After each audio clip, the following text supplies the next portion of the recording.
Bismillahirrahmanirrahim. Assalamu alaikum, and welcome to uh, Sunday morning programming here on American Muslim 360. This here is Cultural Connections with myself, William Kareem, and Sister Martha Nailah Abdullah. We are, this is where American Muslim 360 and the New Day for Al-Islam Community Radio, we join our broadcasting platforms together to discuss cultural insights. Uh, so I'm going to start it off today, Sister Martha, with a basketball trade. That Real okay, let's Yeah, hear it.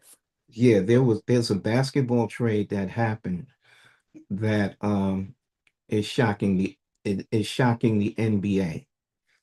And what's being said about this basketball trade is that the person that the person that's being traded it's really controversial. um and I think what I'll do, Boston, pack me up. I think that I'll let him tell it to you himself. I'll let him tell it to you. And so what I'll do is I'll share the screen. I'll share my desktop and then show it to you and let you hear what he had to say about it. Okay, so here we go. Hey, yo, what the? Boston, they packed me up, my boy. God, out of there. Boston, they packed me up. So you know who this is, so Sister Muffin? Is that the Brandon from New York? No, this here is he plays on the Celtics. His Oh, name, no, I'm not aware. Sorry to say. yeah, his name is Jaylen Brown. Oh, Jaylen Brown, I've heard him, Yeah, but okay. but they decided to pack him up because um and the thing is that what they said was that like he's the way it was just the way they did it.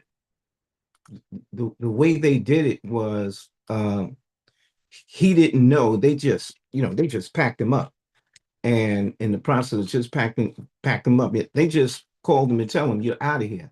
Now this is a person who made a great contribution to the Boston Celtics, because you have two players that were very significant on the Boston Celtics. That was Jaylen Brown and what's his name? The other one, Jaylen. Tag man, it's Jaylen Brown and tag man, what's his name? Jason Tatum. So Jason Tatum got hurt, and Jaylen Brown had to carry the Celtics for 6 months by himself, and he did that, and he brought them to the finals. And then they decided that they were going to go with Jason Tatum instead of going with Jaylen Brown. And the reason why they said that is being said that they got rid of Jaylen Brown is because he's too intellectual. He has too many opinions. He's colliding with the office. He's a thinker. Yeah, well, yeah, right, right. So they're saying that he's uh uh he's smart. He's a thinker, right? And he has a podcast on Twitch, and he talks and he talks up, and it's like they got rid of him, but and they sent him to Philadelphia. So he's going to be playing with the Philadelphia 76ers. So now you have Jaylen Brown, you have Tyrese Maxey, and you have this other young boy who is, oh man, this other young boy this other young boy is really good too. Let me just I just have to show you some of this. It just keeps getting worse for the Boston Celtics as the truth has just been revealed behind the Jaylen Brown trade.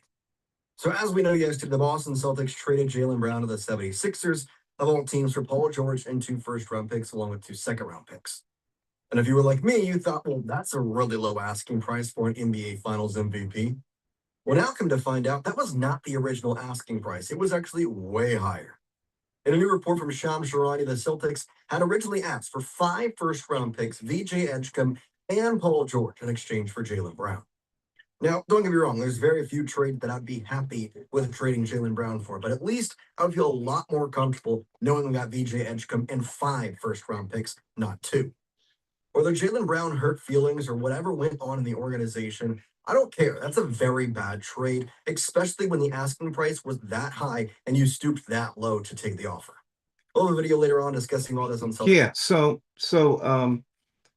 Jaylen Brown, Jaylen Brown is now with VJ Edgecombe. This is the guy that's right here, and he's with Tyrese Maxey.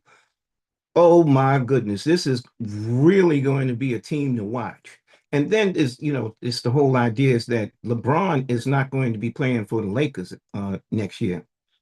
LeBron is not going to be playing for the Lakers, and it's going to be the combination of Reeves and Luka Doncic. That's what they're building the new team around with the Boston Celtics. So I mean, this trade with Jaylen Brown has the sports world. I mean, everybody's talking about it. You know, so I just wanted to start off with that. Because that's what's popular in the culture. All right. So let's extend it to. Remember, we were talking at one point about the economics of it all, and those that's coming onto the scene, what to expect. But I guess the nature of it all hasn't changed. The price. If the price is right, if the Well, price is right, yeah, you the thing about the economics of it is that, when you have a stadium, that sits thousands and thousands of people, uh, just like how many seats are in the Boston Celtics, Boston Celtics stadium. Well, I think that's how many. I gotta do it like this. How many seats are in? Well, let's say Madison Square Garden. is that where So they go? They Boston, is that the Madison? no, I'm just saying that in Madison Square Garden, there's 20,000 seats. Okay. Philadelphia, is it larger or smaller? How many seats are in the Philadelphia Stadium? A Philadelphia Stadium has 69,000 seats. Lincoln, that's the Lincoln. Well, let's do this here. Yeah, Lincoln. So here it is. You're talking about people filling up 69,000 seats, okay, or just 20,000 seats, and you're talking about tickets just for. I mean, ticket prices is just today in basketball, as we have talked about before, is so ridiculous that they're making they're making billions of dollars. They're not making millions of dollars. They're making billions of dollars just by putting fans in the seats. So Boston Garden Boston Garden has 19,580, so about 20,000 seats. So you got 20,000 seats, and then if you were supposed to say, well, how much money does that come to, Sister Martha? Because you're the mathematician. Now I'm just rounding it off to 100. So I'm going $100, 1,300, just $1,000 for the season, maybe $1,500 for the season, right? Maybe, and That's 5 20,000 mil. If you said $250, that would be $5 million just for one game. one game. But I If was it, thinking if it was, yeah, if it was 330 filled up. billion if it went to the season, because they usually like to get seasonal tickets, sell Yeah, them. yeah. And so, the whole idea is, that these players, just like Jaylen Brown, he was making what? He was making $64 million. I think he was making $64 million a year. Um, how much is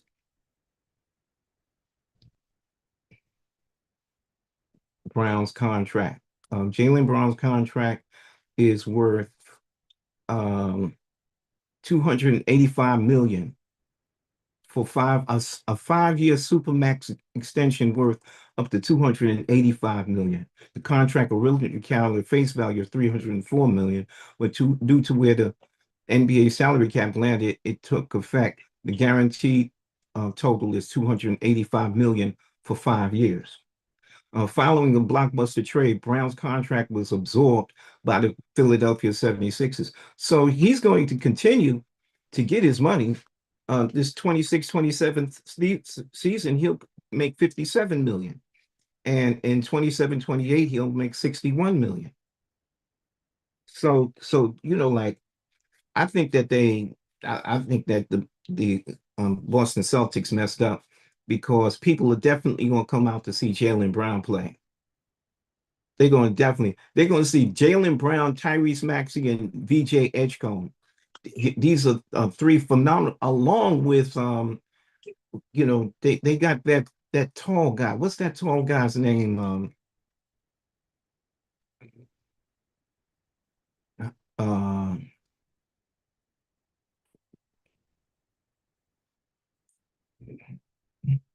Uh, yeah, the roster of the Philadelphia. Joel Embiid. You know Joel Embiid, the tall guy? I only watched it briefly, so no, I'm not familiar this year with the players from last year and into this year. I've got to get realigned. Everyone, please forgive me, but Well, we understand that. well, this is Joel Embiid. You see him? Yes, I see him, and I'm thinking of what's the Oh, one that just played Webinyama. with? Yeah, Yeah, with Webinyama. Yeah, yeah. Uh, San Antonio, right? yeah. Webinyama is with San Antonio. This was I bring this up because it was definitely a distraction from the normal news. You know what I mean? It was a distraction from the normal news because What an impact, huh? yeah, the normal news talks about politics and it talks about celebrity. It talks about how bad the culture is doing. But this was so impactful on sports that it became a major in the it became a major issue in social media. It became a major issue in social media. And I mean, it was right up there in competition with the July 4th, with July 4th, weekend. And that hasn't gone off very well. This whole thing with the July 4th, it hasn't gone off well at all. Because they had thunderstorms. They had to cancel the president couldn't do his speech because of the weather. Again, you look at that and it's like, did the creator of the heavens and earth have something to do with it? Of course, the creator Of of the course, heavens the and earth. creator. Of course, The creator sees and knows all things. course, the creator of the heavens and the earth had something to do with it. Um, and then they had a racist march that happened in Washington, D.C. You heard about that, right? No. They had a racist march happen in Washington, D.C., where a group of white people, white guys, actually, they covered their face and they had on the same hats, they had on the same, clothes and everything, and they marched through Washington, D.C. and talking about they were going to take the country back. They're going to take the country back. It was like the Tiki Torch that they did. You remember that? The Tiki Torch, march that happened? Wow, I'm really out of the loop. Why I Yeah, don't know about that? yeah, the Tiki Torch, that happened some time ago. I know what a tiki is, but I didn't know the tiki torch. Okay. There was the Tiki Torch, uh, and the Tiki Torch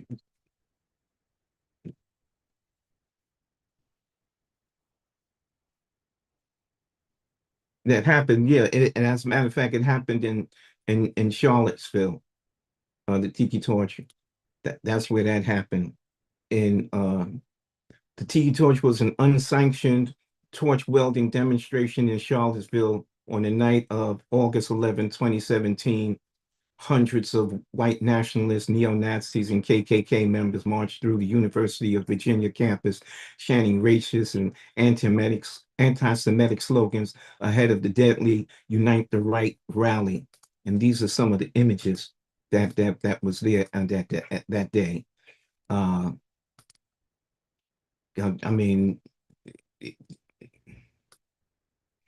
so this was in 2017 that this happened.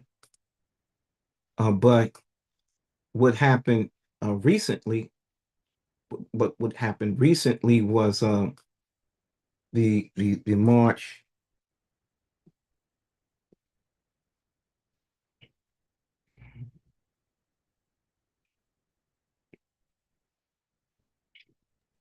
So that march would have occurred pretty much around the same time the president would have been making his speech, huh? Yeah, so this was the march that happened recently. This one right here. Let me see if I can get a fuller a picture of it. So they're not going to they're As not long as going those to not let me. AP pictures right there, just somebody's camera pictures. Yeah, you see it over here on the side of the screen with a little colored girl. Oh no, I don't think Oh, you okay. don't see that. That's good. That's okay. Uh Well, but I see the picture, the video of everything that you have there. Yeah, I see. Oh, that's a coming girl. That picture yeah, over there. Oh, yeah, okay, with men sitting with hats on. yeah. So this is the one that happened a couple of days ago. Okay. Yeah, this is the one that happened a couple of days ago, uh, where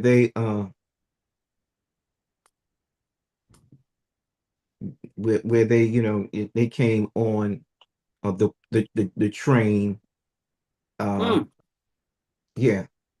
So yeah, and this is another picture of them marching down the street. That's a good size. Yeah. So the question that I had, did they have permits? They probably had a permit. Mm-hmm. It's Mm-hmm. not like, they just, decided that they were going to do this because, you know, you have to No, have they're a permit. organized with the clothing and the Yeah, mask and everything. That's an organized right. And so situation. so they organized the march, but not only did they organize, but they got permission to Mm-hmm. march, in the streets of Washington, D.C. And then what they did is they got on the train. They got on the train, they got on the train, as we see with the little on the train with the people. I guess this was, more uh I don't know. I guess it was impactful to show their strength on the train. Yeah. So these hats and those are masks or Yeah, yeah, those are masks. okay. Yeah, so That look that's like an how. African American young man with the thing sitting behind this one, isn't he? The one closer to the picture frame, No, well, no, I don't see an African American man. right here with the hat. The second one with the hat on, sitting behind No, that one I right don't see an there. African. I don't see this one. He looks African American. No, no, it's not African American. His nose don't look African American at all. His skin looks darker. My eyes, my eyesight is bad, huh? You can't even see his skin. The original picture doesn't show his skin. It Oh, those are shows not his eyes. I see the beige mask. oh Mask. no, that's sunglasses. Oh, those are sunglasses. Yeah, those are sunglasses. Oh, my eyes are definitely bad. Well, it's also this is you get a second, third view because we're dealing with social media to this degree. So that's what you're basically looking at. It's not like it's not your eyes. It's just that what we are looking at And in the. what's this in the center about now on that sign? On the sign. On the back where you just had it on the sign. Somebody standing up in the middle of the crowd with a paper sign, it looked like. I don't know. Lem- Um, but because I've moved on, so Okay. this is again on the train. I guess taking pictures on the train, it gives them, it makes them look more powerful, Got it. uh, Uh-huh. especially when you have a group of whites surrounding a black man. It makes them look much more powerful. They've filled up the car with themselves, and it just is for picture's sake. You know, Mm-hmm. for picture's sake. That so it makes it look like that. But these are some of the things that happen during the third and the fourth, the weekend. This stuff happened on the weekend. That just passed. Now, in our general conversation, and we're speaking of the United States, that word itself, United States, that would indicate that there's a culture of unity with the citizens of the United States, and from one end to the other, and the flag flying, and the opportunities that's here, and to inject or insert the idea or the possibility of why uh, well, I can't wrap my mind around why they felt like they needed to do that. Why? Well, it has well I think that if we look at the makeup of the crowd, that it speaks volumes, because you see that it's male dominated, number one. You see that it's organized, and I mean, you see that it's white male dominated. Right? But that's what I'm Right, so saying. yes. When the popular showing of everyone, we like they're like three times our if their approach is to contrast when they say taking our country back, that's from everyone else, right? That everyone well else is infringing upon the country, which they feel well they.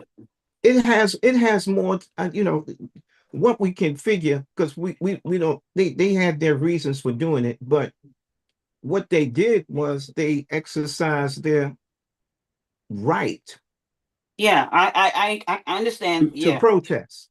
That's what they and did. that's what I'm If saying. Protesting. That's what I want to know. Well, I just have to speak to them one to find out what are they protesting. well, 'Cause I many of don't. them I came don't get together it. for a whole lot of different reasons. Like, I can't say exactly. I mean, Mm-hmm. I could find out for you, because the thing is that there's video that says exactly, what they were talking about. And Uh, it comes back down to perception. because it comes down to perception. Yeah. Unless, well, maybe let me clear this up, because maybe in my mind I'm thinking it's contrasting African Americans, that in the descendants of those who were enslaved, and perhaps it shouldn't. Let me step out of that dimension and step into the dimension of those who were misled by the president and didn't get what they were supposed to get out of this election. You know what I mean? That maybe they're from certain areas in the country that the promises haven't penetrated in their Well, behalf. here's the reason why they did what they did. Okay.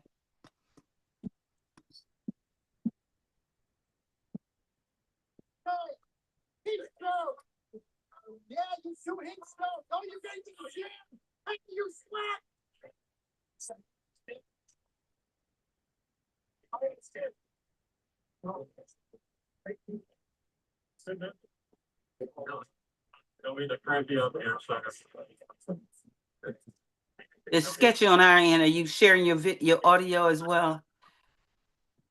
Or maybe it's my phone. Maybe it's my reception, rather. So can you see it? Yes, I could see it. Oh, It okay. was sketchy on the verbiage, but that's okay. I could see it, but I Yeah. couldn't So see the they so writing. they're called the United Front White Nationalist March in D.C. The legacy of the country in full view. That's what they white nationalists stage march on July 4th, march in DC, because they can, because they can. But they weren't the only ones that were there doing it either, because Hmm. they did have, others that were also protesting in Washington DC. Also, it wasn't just it just wasn't them, that were doing it. Um, Now, was it protest or acknowledging that they're here in the country, and this is independence, and they're just acknowledging the independence 250 years? um, Uh, I Perhaps can't I like to say. think of it that way, that they I, were just showing that they're part of the country. well, this is another one. Nerdy camp kids out here. March for Life 2026 in Washington, D.C. I told the guys this. I said, So this was a march also that was in Washington, D.C. Okay. On March for Life in 2026. I don't know if no, this can't. I don't think this was for yesterday. That's not yesterday's March for Life. Okay. No, that's not that. Um, but there were others, that there were just other marches that happened in Washington, D.C. I think that's what can be said, that there Yeah. were other marches in life. Thousands attend D.C. March for Life in 2026. Yeah. Um, around. So many times you've forgiven me, even while I was your enemy. Yeah, more than just 7 times 70. Can see it finally. yeah. Okay, so that's that, Sister Martha. Okay. Well, they were just enjoying themselves and dedicating their thinking or thoughts on Yeah, being here in this particular time, and 250 years, 1 quarter of 1,000 years. Uh, man, I tell you, man, 250 years, man. It doesn't speak well. Of course, you talk about the fallen nations. It just looks like a decline in America, really. I mean, that just seems to be what the situation is. hmm Because the rich are getting richer, the poor are getting poorer. This is not something and the other part is that, we still got another 3 years with Donald Trump. Yeah, this is just one year. This is just one year. 1 year So and a he's half almost. Well, this is 1 year and a half. Though January 20th is when he actually became the performer of a president. Do you like the way I say that? A yeah, performer of being president. And from January 20th then to June 20th was 6 months. right. No, Yeah, June, yeah, February, March, April, May, June, 5 months. July 20th would be the 6 month. So July 20th would be a year and a half. yeah. And so, the other part that goes along with that is that, there's elections that's coming up. Elections are going on all over the country. And, they're trying, the Democratic Party is trying to get control of the House, the Senate. That if they get control of the House and the Senate, what they want to do is they want to impeach him. They're going to want to impeach him out of office, and they know that, and so it's this whole thing about lies, lie, cheat, and steal. Yes, To and we're here in Florida. I think we're the reddest map there is. I think we're the reddest map there yeah, is. yeah, yeah, yeah. Um, Florida and Texas. and Texas is red. Um, Yeah, the like you say, needed 5 more seats there in Texas. We don't need any more seats here in Florida. Florida's already covered. But upon and this is I'm sure this is awareness to everyone is that the intelligence of the human being, every human being intelligently know that decent human decency is the route to take. Human and it's right, you know, put everything in writing. So the written documents that we have, we know that intelligent people are sitting at the table and they're looking over those policies that are operating in the state under their state constitution. And in the state, what the next 10, 20 years would look like for a newborn child born into that state. Will it be born into uh, a harassment, injustices here, terrorism in the country? Depending on the makeup, the nature of that, not the nature, what's the word? The what is it when the ethnicity or the of the child, depending on that. yeah, the ethnicity of the child. Yeah. Yeah. Well, So that I'm saying this is what we intelligent people are don't should already be doing, and I think we are. And so when it boils down, you can if you have many individuals that go over and become Republicans, and but their heart and soul is about human rights and things, you'll see the change. So it wouldn't be about the party anymore; it'll be about the people that are part of the party. That's my point. you see the way that it's being expressed as ideal. That's an ideological view. We were discussing the other day, Friday, when we talked about vendors, and that a lot of politicians are vendors. Yeah. And that they get in office, and so that they can sell their wares. And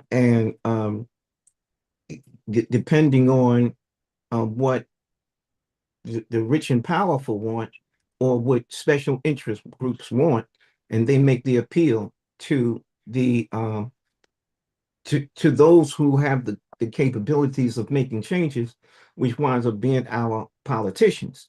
And so Right. the politicians, many politicians, they don't have no regard for the the low people. The policies that affect them. Yeah, right. They don't have no. It's like, yeah, you're gonna vote, but even though you vote, man, like, yeah, okay, you vote me. I'm a I'm a lie, cheat, and steal. I'll lie, Uh-huh. steal, and yeah, I'll tell you a lie. I'll tell you something for you to I'll tell you believe. what you want to hear, huh? I'll tell you what you want to hear, so that you can, vote me back in. I'll get you a little something, something. I'll get you some things, so that, like you feel that you got something out of it. I'll get you something. But the truth be told, um, uh, and see,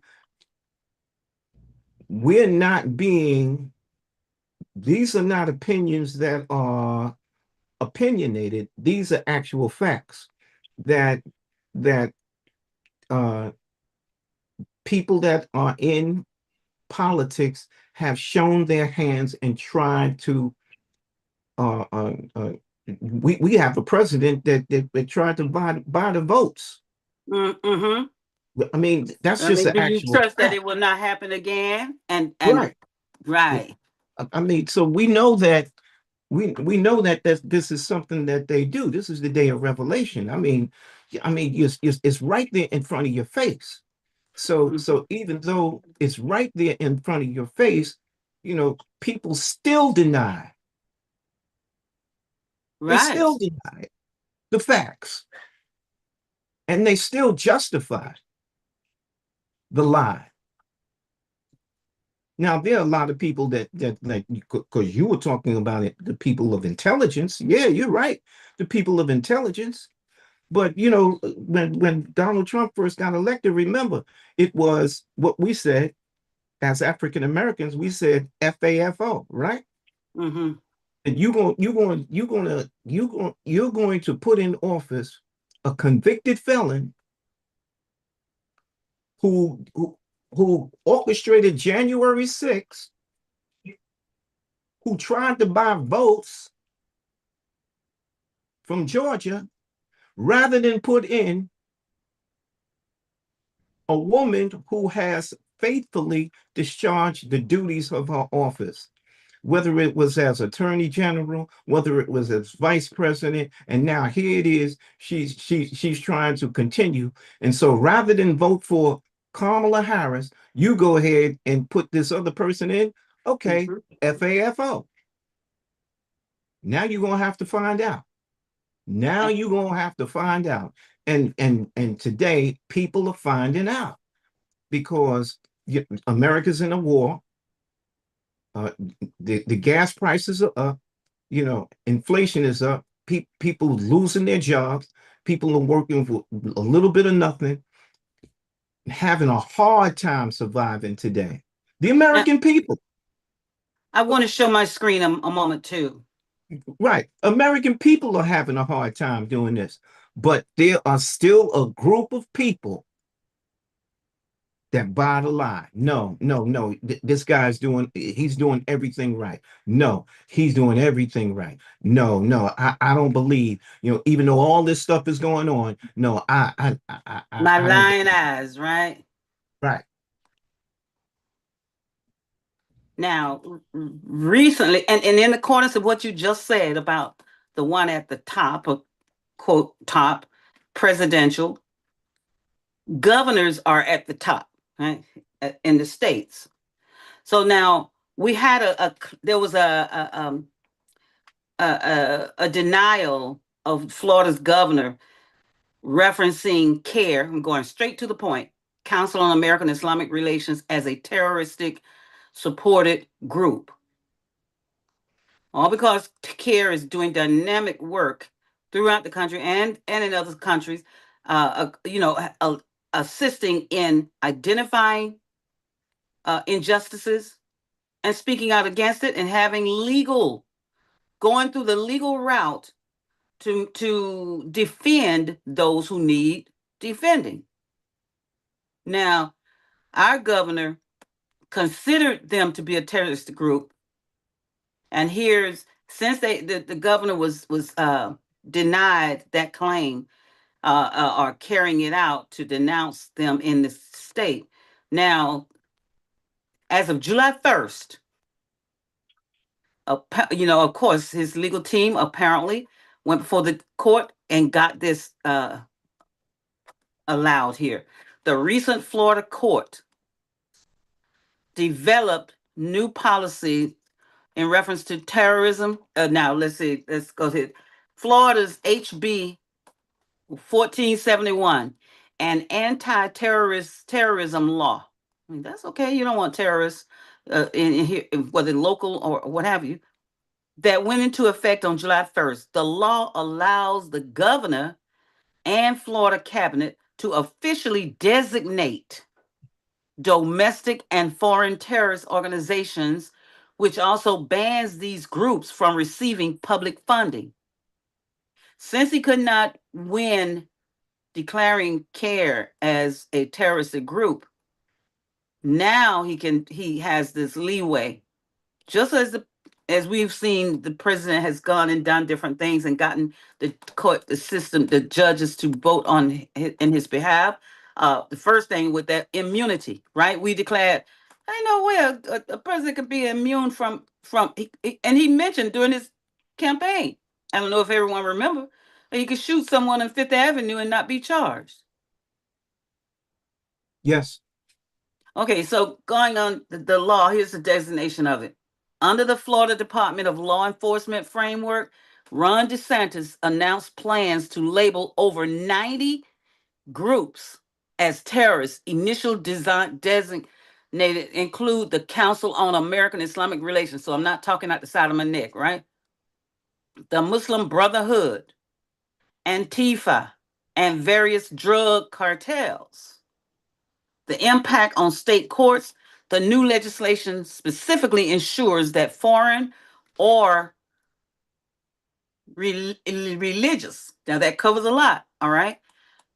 Foreign or religious legal codes cannot override the United States Constitution or the Florida Constitution in Florida courts.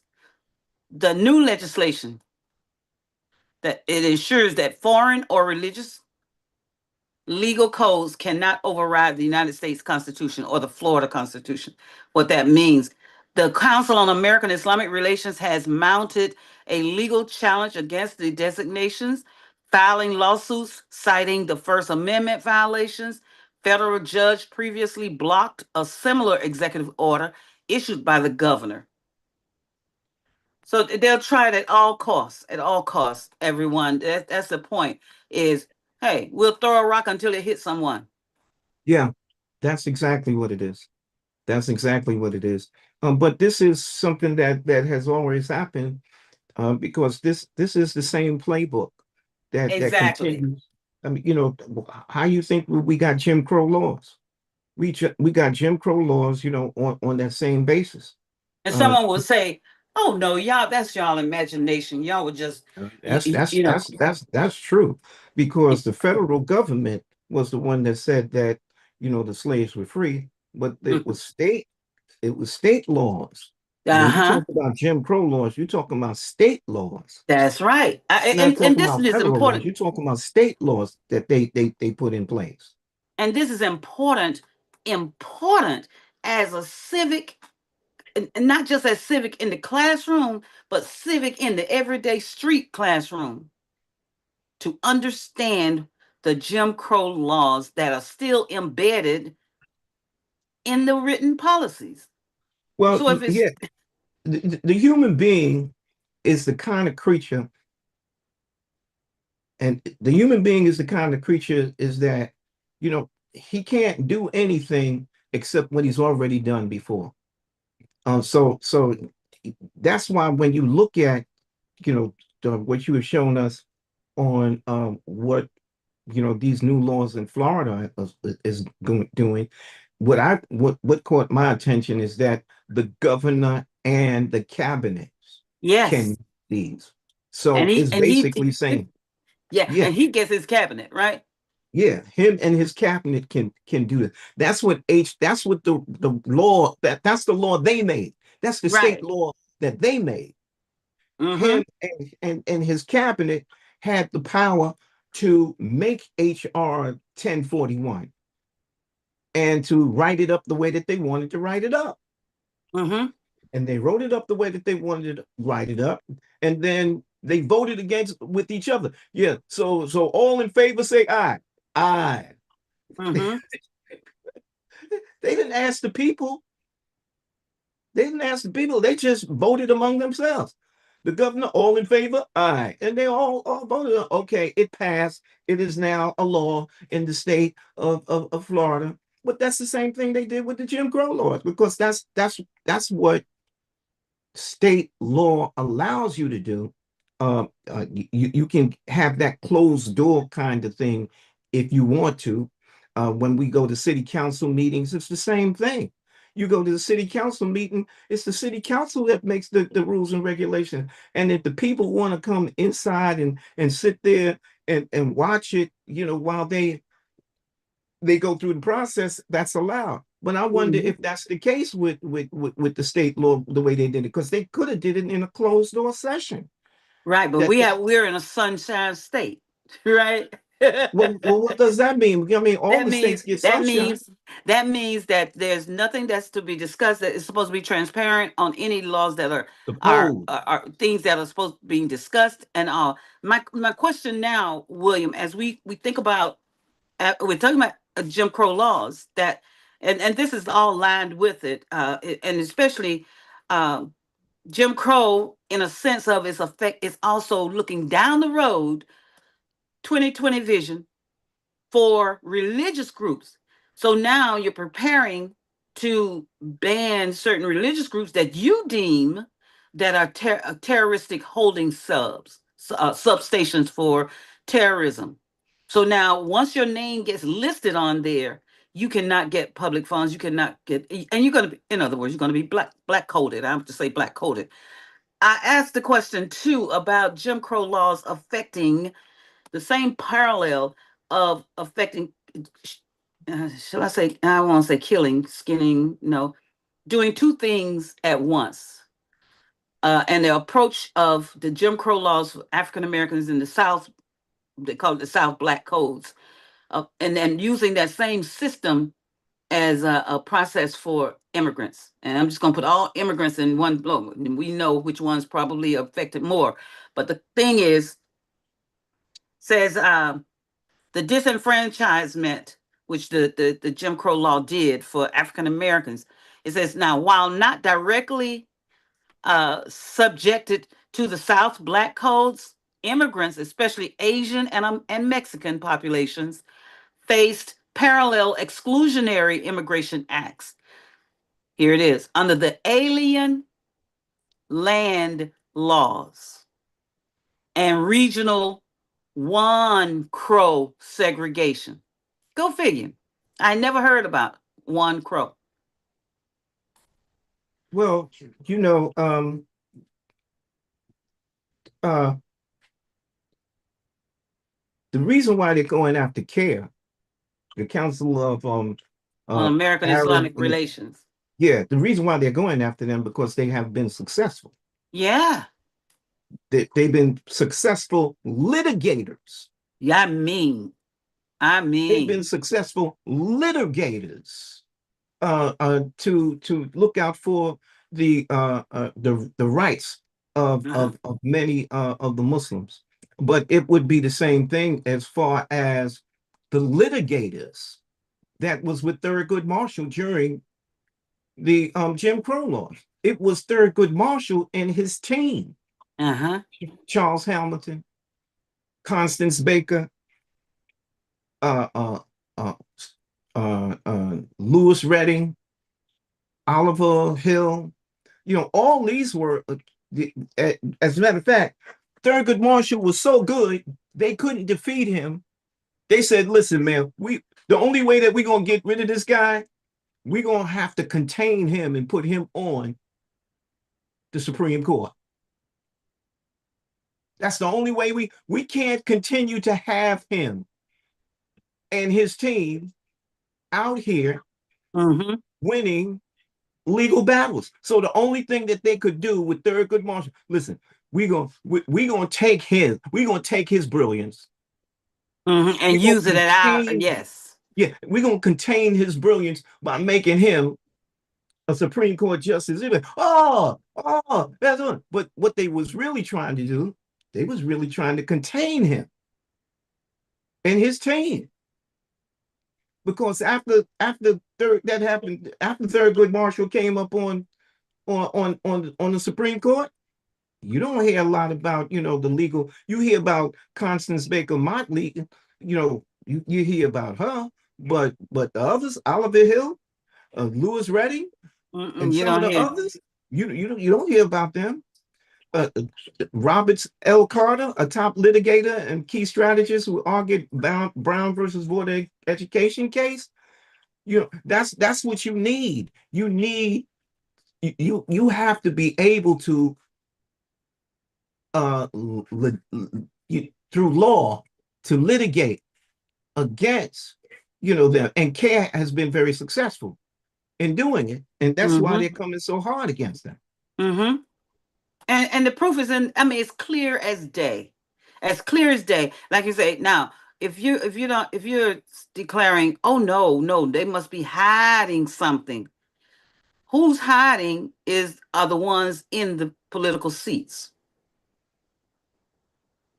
But now in Florida, and throughout the country, you think of the faith communities. There was I won't say a threat, but there was an indication that religious communities, their buildings, that they were going to become uh, having to pay taxes on their contributions, on the donations. They're working on that. They're now checking the 501c3 status. If they are of 501c3, then definitely they're going to be checked. uh and you won't realize it's happened until the boom hits.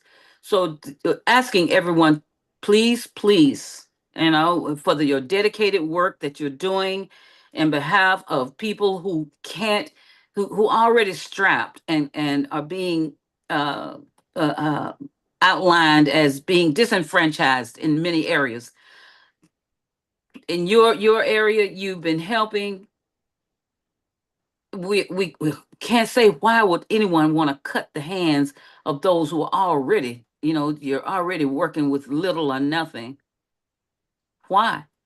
So please make sure that your papers and everything are in order. We're speaking to all religious entities that are doing good. Just make sure that they're in order, and make sure that you're documenting your meeting times. You're documenting the services that you're employing in the communities. Uh, this is important. And then, if we have to take a stand, we have to take a stand. Just realize that this country may have to go through uh, uh, a process where we all link arms together, go down together, and the new ones come up. That's a shame, though. That would be a shame, because this is something, I mean, what you've mentioned is very true, and it is an old problem that we should have taken care of a long time ago. Mm-hmm. Mm-hmm. Because it calls for accounting and bookkeeping. Account. That's Yeah. what I mean, that's I mean, it. I was when I was attending Masjid Malcolm Shabazz, well, Temple number 7, and when Imam Ali Rashid got there, this was after Minister Farrakhan left, and Imam W.D. Muhammad brought Imam Ali Rashid from California, Captain Imam Ali Rashid to New York. Mhm.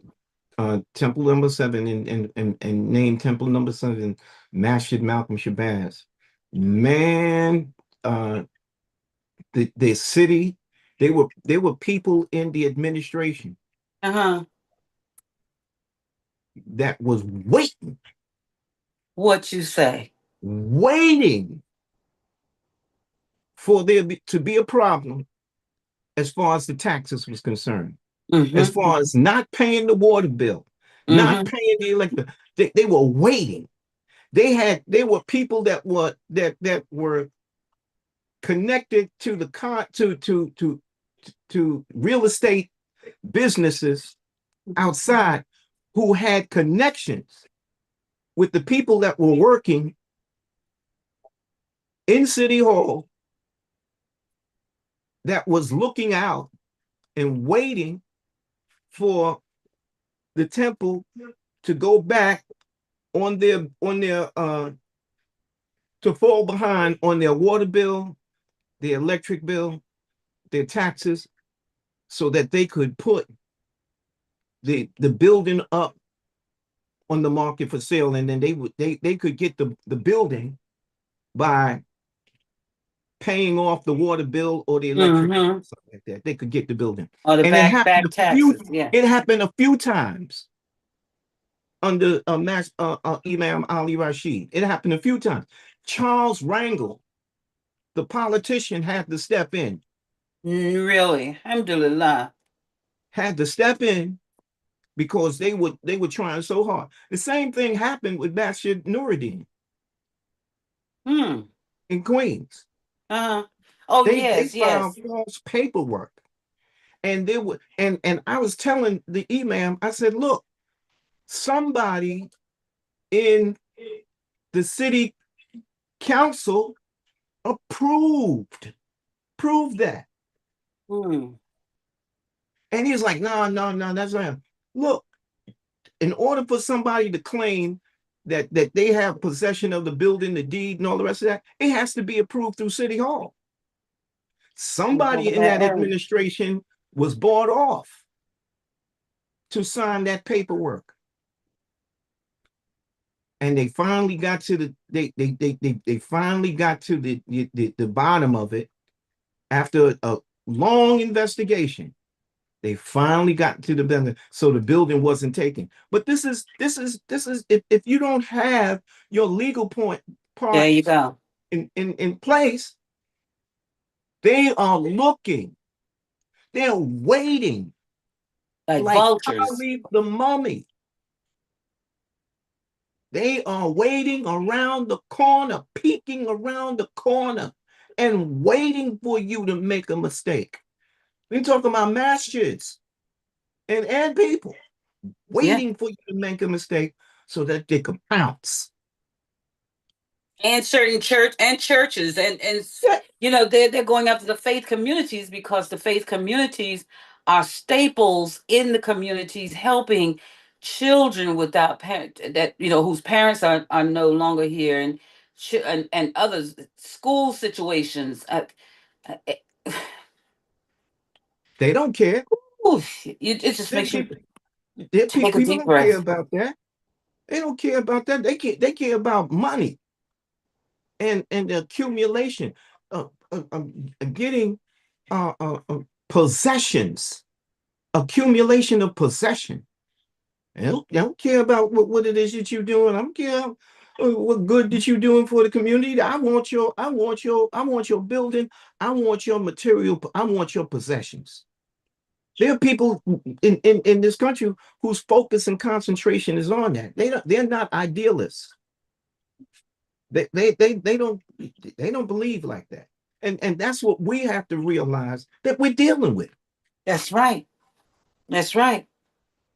Because it says, those who see to care for the weak and the feeble and the deprived and the wayfarer and at the same time you're paying your land taxes, you're paying your uh your state taxes, you're paying for the taxes for the overall corporate situations, and you're paying the price that's put on things such as vehicles and a variety of things.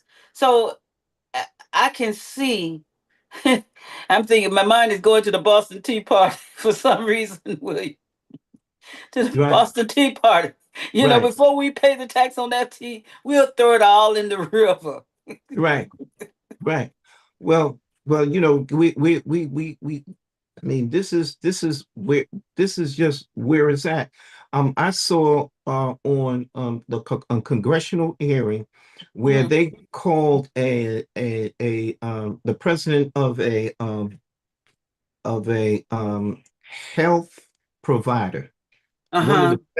the famous health providers. It said, "Say, so you own this health providing business?" He said, "Yeah, we do." He said, "Well, do you own the prescription company, the drug company you give it?" "Yeah, we do." And do you own the facility where the people go to get their care?" "Yeah, we do." So you got it's a 360 thing. And the president of the health company said, "Yeah, we make sure that they get their medicine, we make sure that they see their doctor, and we make sure that we take care of their health insurance. So it's a circle thing that we're doing. He said, yeah, oh, okay. He said, well, how much did you make last year? Mm-hmm. He said, I heard that you got a bonus of $260 million. Mm. He said, yeah. He said, well, why is it that your workers, don't have enough money to take care of their dental bills?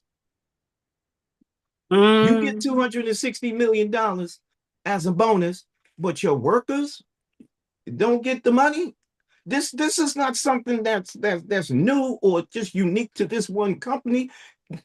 This is what businesses do. That's listen. I think he probably could care less about me putting his name out there because he's out there. Senator Rick Scott, Oh yeah, Rick Scott. Yeah, when he was voted in as our governor, he was right. voted in after they saw the Medicare fraud. Yeah, yeah, yeah. But see, that's a certain level of people that they work with each other. And I mean, in order for you to get that, if you're in that atmosphere with those kinds of people, then you can get that kind of money. But you got to sell yourself. But the disclosure is no fraud. And fraud, I mean, fraud is intentional. I'm not speaking of mistakes. Of course, there's lee room for making human errors in numbers and that's understood. But when you have straight out fraud, and like you say, it's happening right now as we speak, I believe, uh, intentional fraud, and this is not simple embezzlement. Where company workers are working and they're cooking the books. When I heard that, I had to laugh. But they're cooking the books. They're making those numbers match, and they're slicing off a little bit here, shaving off, I should say, a little here and a little there, and where it's supposed to be $100 and put down $10, and they take the nanny. But and outcome is still the same, like you say, money, money, money, money. Yeah, but the whole the big problem with fraud, the big problem with fraud is that it has to be something that has to be proved because I know, right? fraud is the intentional use of deceit, Yes, trickery, yes. and concealment of to deprive another person of property or legal rights or money. Mm-hmm. It, Tender. it can be Yeah, it can be prosecuted, but you got to be able to prove it. You can't just throw it out there. right. You have to show that it's an intention. And that's what I'm saying. These people that in these higher echelons, they know how to use, intentional deceit. Uh-huh. They know how to use trickery or concealment. They know how to use it. And if you can't prove it, hey, what you gonna do? They say that the president has enriched himself to over $3 billion. But can they prove But it? you say catch me if you can. Can he prove it? Mm. He's saying it's all legit because the loophole in the words, he's saying, well, I just happen to use the loopholes, and you close loopholes, then I won't do it. But also the part is that even if you prove it, are you gonna go ahead and convict him? The man was convicted of fraud, 27 counts, by a court, and still became president of the United States.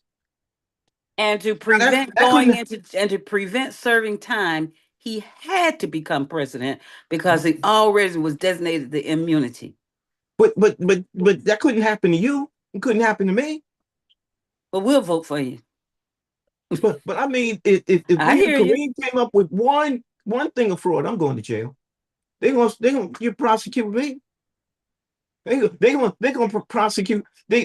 Right now they're prosecuting a care based on what? Mm-hmm. They got a problem with it because when they got a problem with based on what? But And that that's the way that things are working in America. That's the way that it's working. now and I think it became more like cautious after they is it Hilton over the Muslim, not burial, is it burial? Anyway, the Muslim territory area in China where the masjid was anyway, they're building a hotel, and I think it's Hilton. I'll look it up.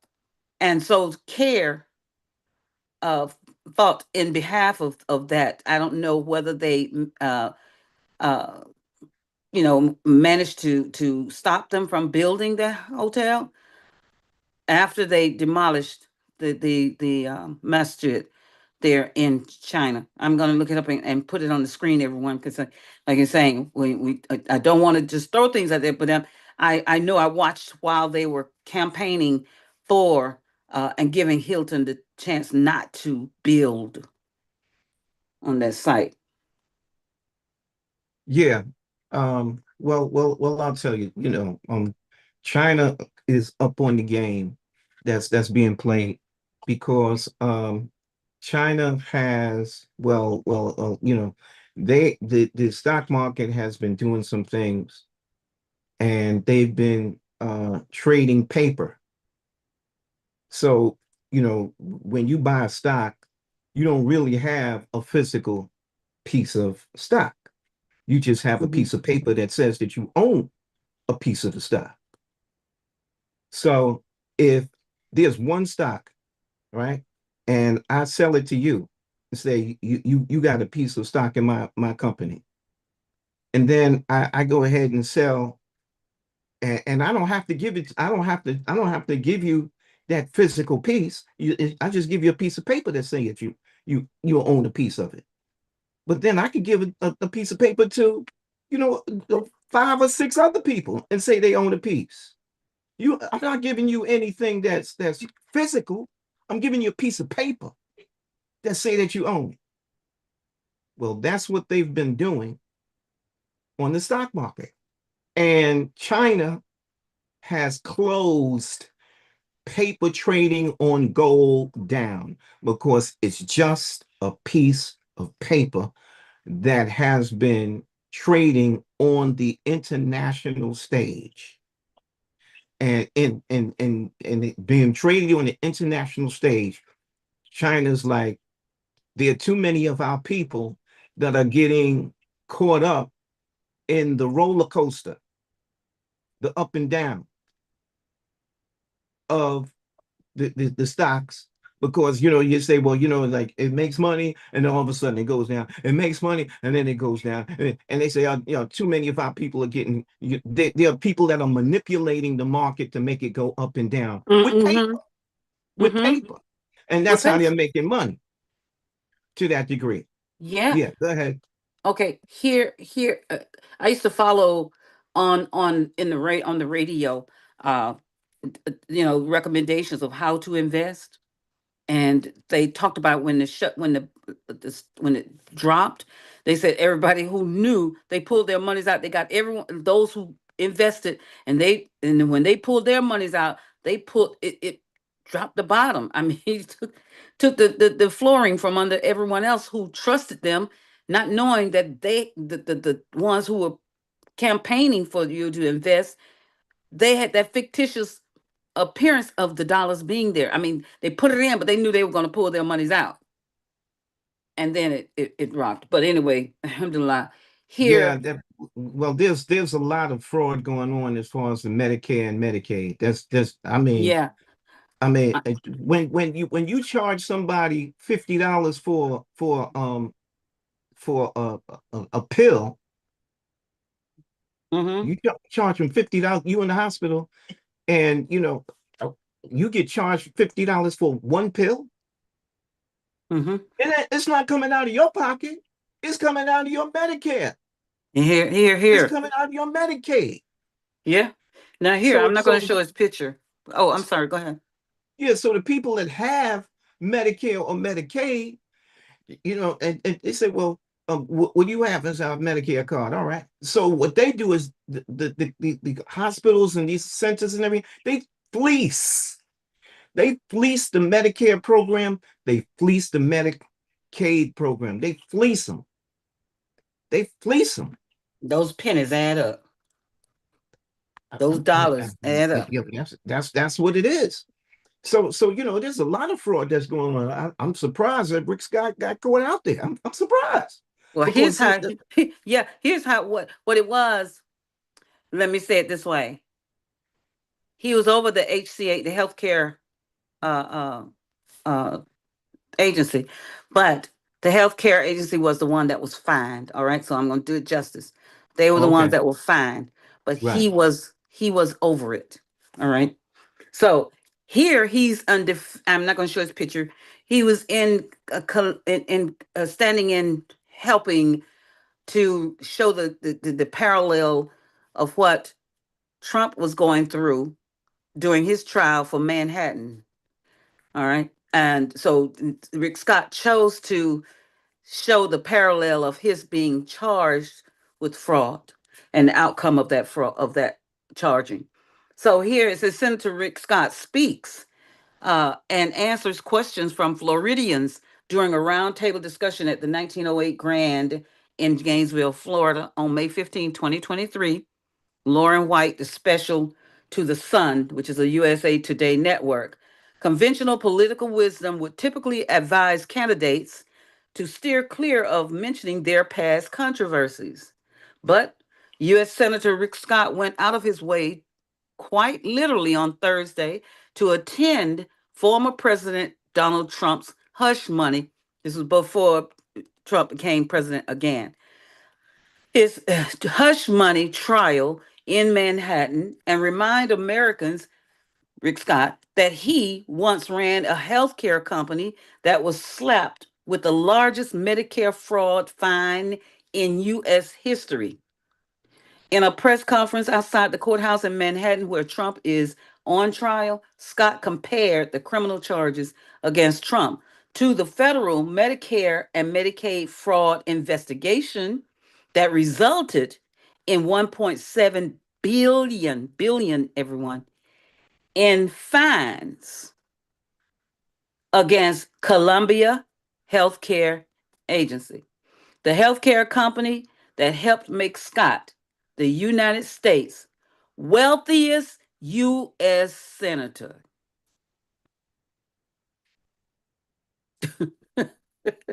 Are you speechless or what?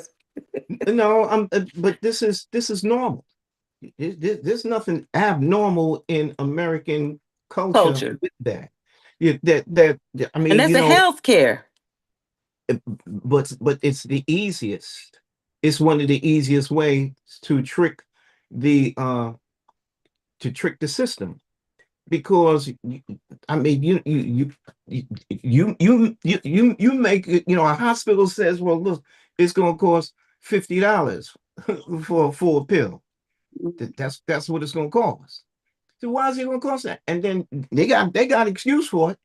Mm-hmm. Well, we have to do this, we have to do that, we got to do this, All the supplies that's in there that we use, we and got to yeah, do this, and we got to do that, and we got to pay for the people that once we get the pill, we got to pay for the nurse to bring it, give the pill. We got to pay for the doctor to prescribe it. subscribe the pill. And if they just subscribe the pill, we got to put it in a cup, and then we got another cup that's got water in it, and that costs money. And so we have to do all these things, and so it comes up to $50, and then we got to make a profit. So Exactly, because where we buy the pill from. Like this is this whole idea about fraud. You have to prove Mm-hmm. that there is misrepresentation or intentionally intentionally trying to defraud the person, but they are defrauding the system. Mm-hmm. They are defrauding the Medicare system. The Medicaid system is what they're defrauding. That's what they're defrauding. But But then again, they're justifying because they got receipts. hmm but can you imagine though? It's one thing to say, okay, obviously something was found. I'm speaking specifically back to this to pay 1.7, almost $2 billion. Yeah, well, I'm just saying they didn't what they didn't do was they were negligent in keeping their books. mm-hmm. They were So negligent in keeping their books. they got so happy at getting the money was sliding a little too fast. Right. So they were negligent in keeping their books. Or some of the employees who took administration people who got paid and gone on. They got negligent. So that's how they got caught out there. You know, Oh, they found illegal theft of assets. They got lax, and that's the point that you've been making from the very beginning. yeah, exactly. You got to be on top of your game, because Got if to you be. ain't on top of your game, they can come after you. And date it. Date. You can't. Oh, do your due diligence of putting your dates. Yeah, And this is why they we will use come after you. electronics. Yeah, they'll come. They'll come after you. Like, like, yo, it's like, and see, they don't want to come after a $2. They don't want to have to come after a $2 citizen. They don't mind coming after. They don't want to necessarily come after a $2,000 citizen. They Mm. want to come after 200,000. Let me see if I can find back in. 200,000, 2 million. Your little $2 fraud, your little $2,000 fraud. We ain't worried about that. What do we? It costs more money to prosecute a $2,000 Even send fraud. you a letter, right? It it costs more than $2,000 to send you a letter. Ain't that something? Mm-hmm.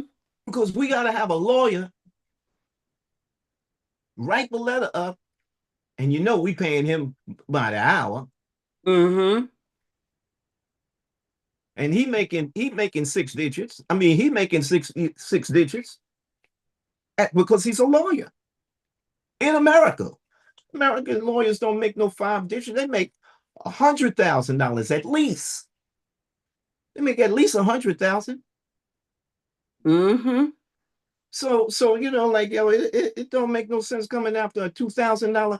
Your little $2,000.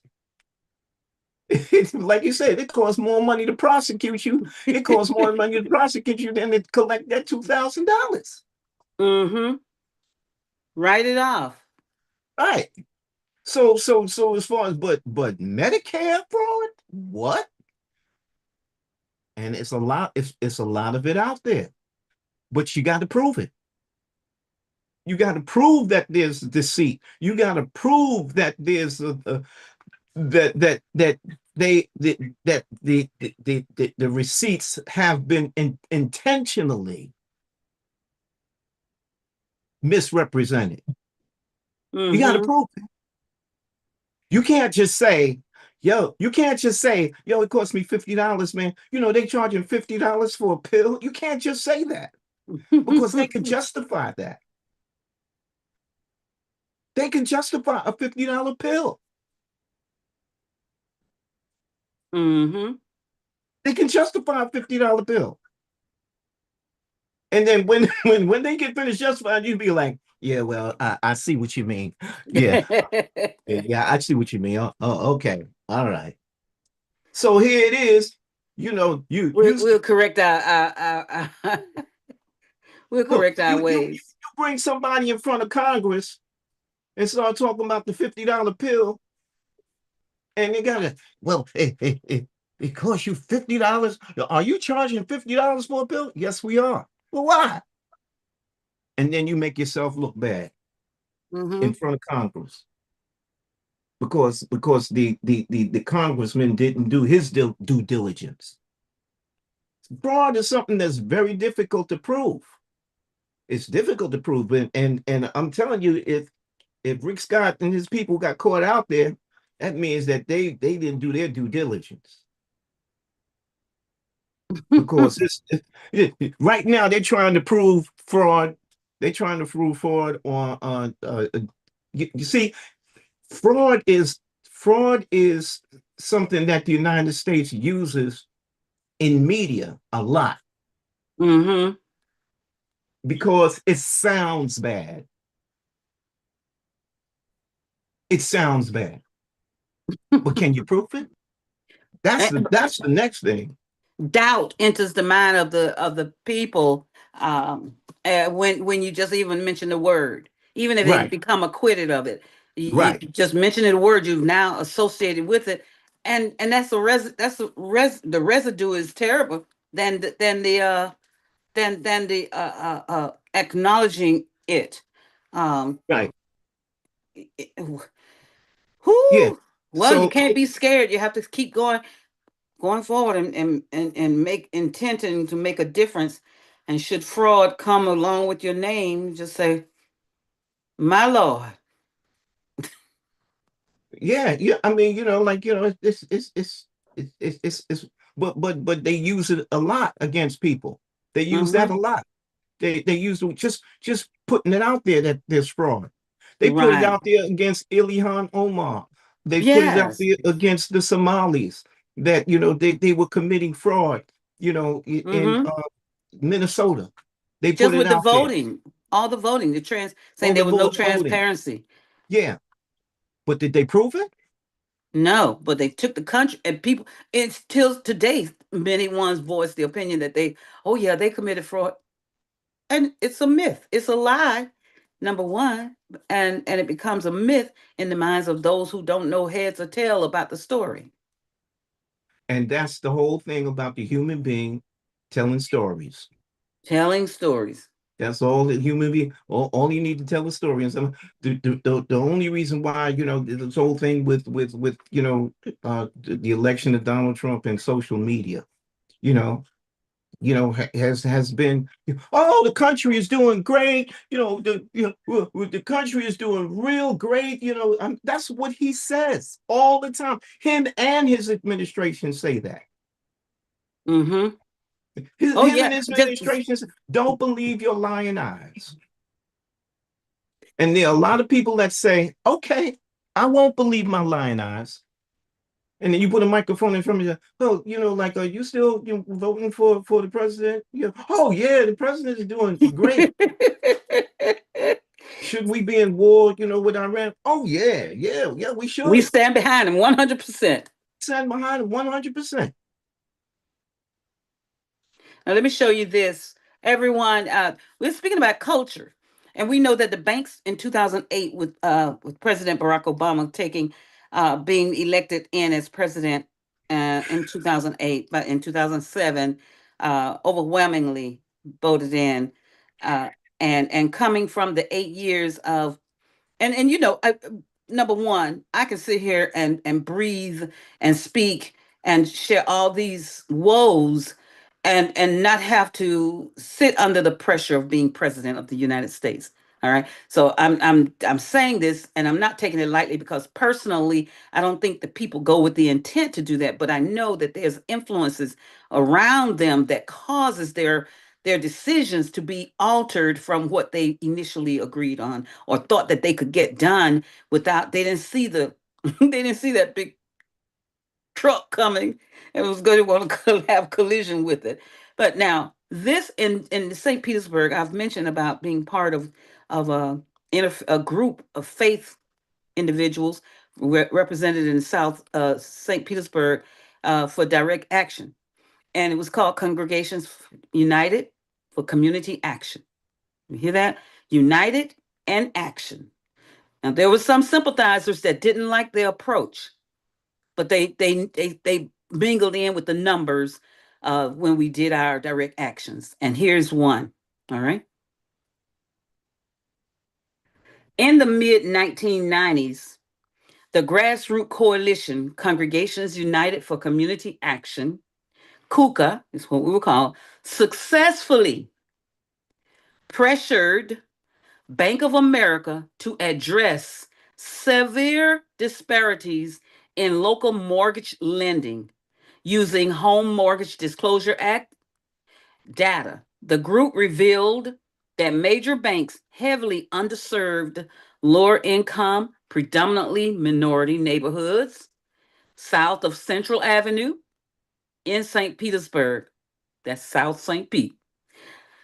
KUKA's advocacy forced the bank leadership, the president of the bank, be more specific, and community outreach executives to come before hundreds, and that was over 700 people, of local residents in St. Petersburg, ultimately leading to binding reinvestment commitments and partnerships to increase affordable lending in marginalized areas. To find more historical records is in Tampa Bay Times.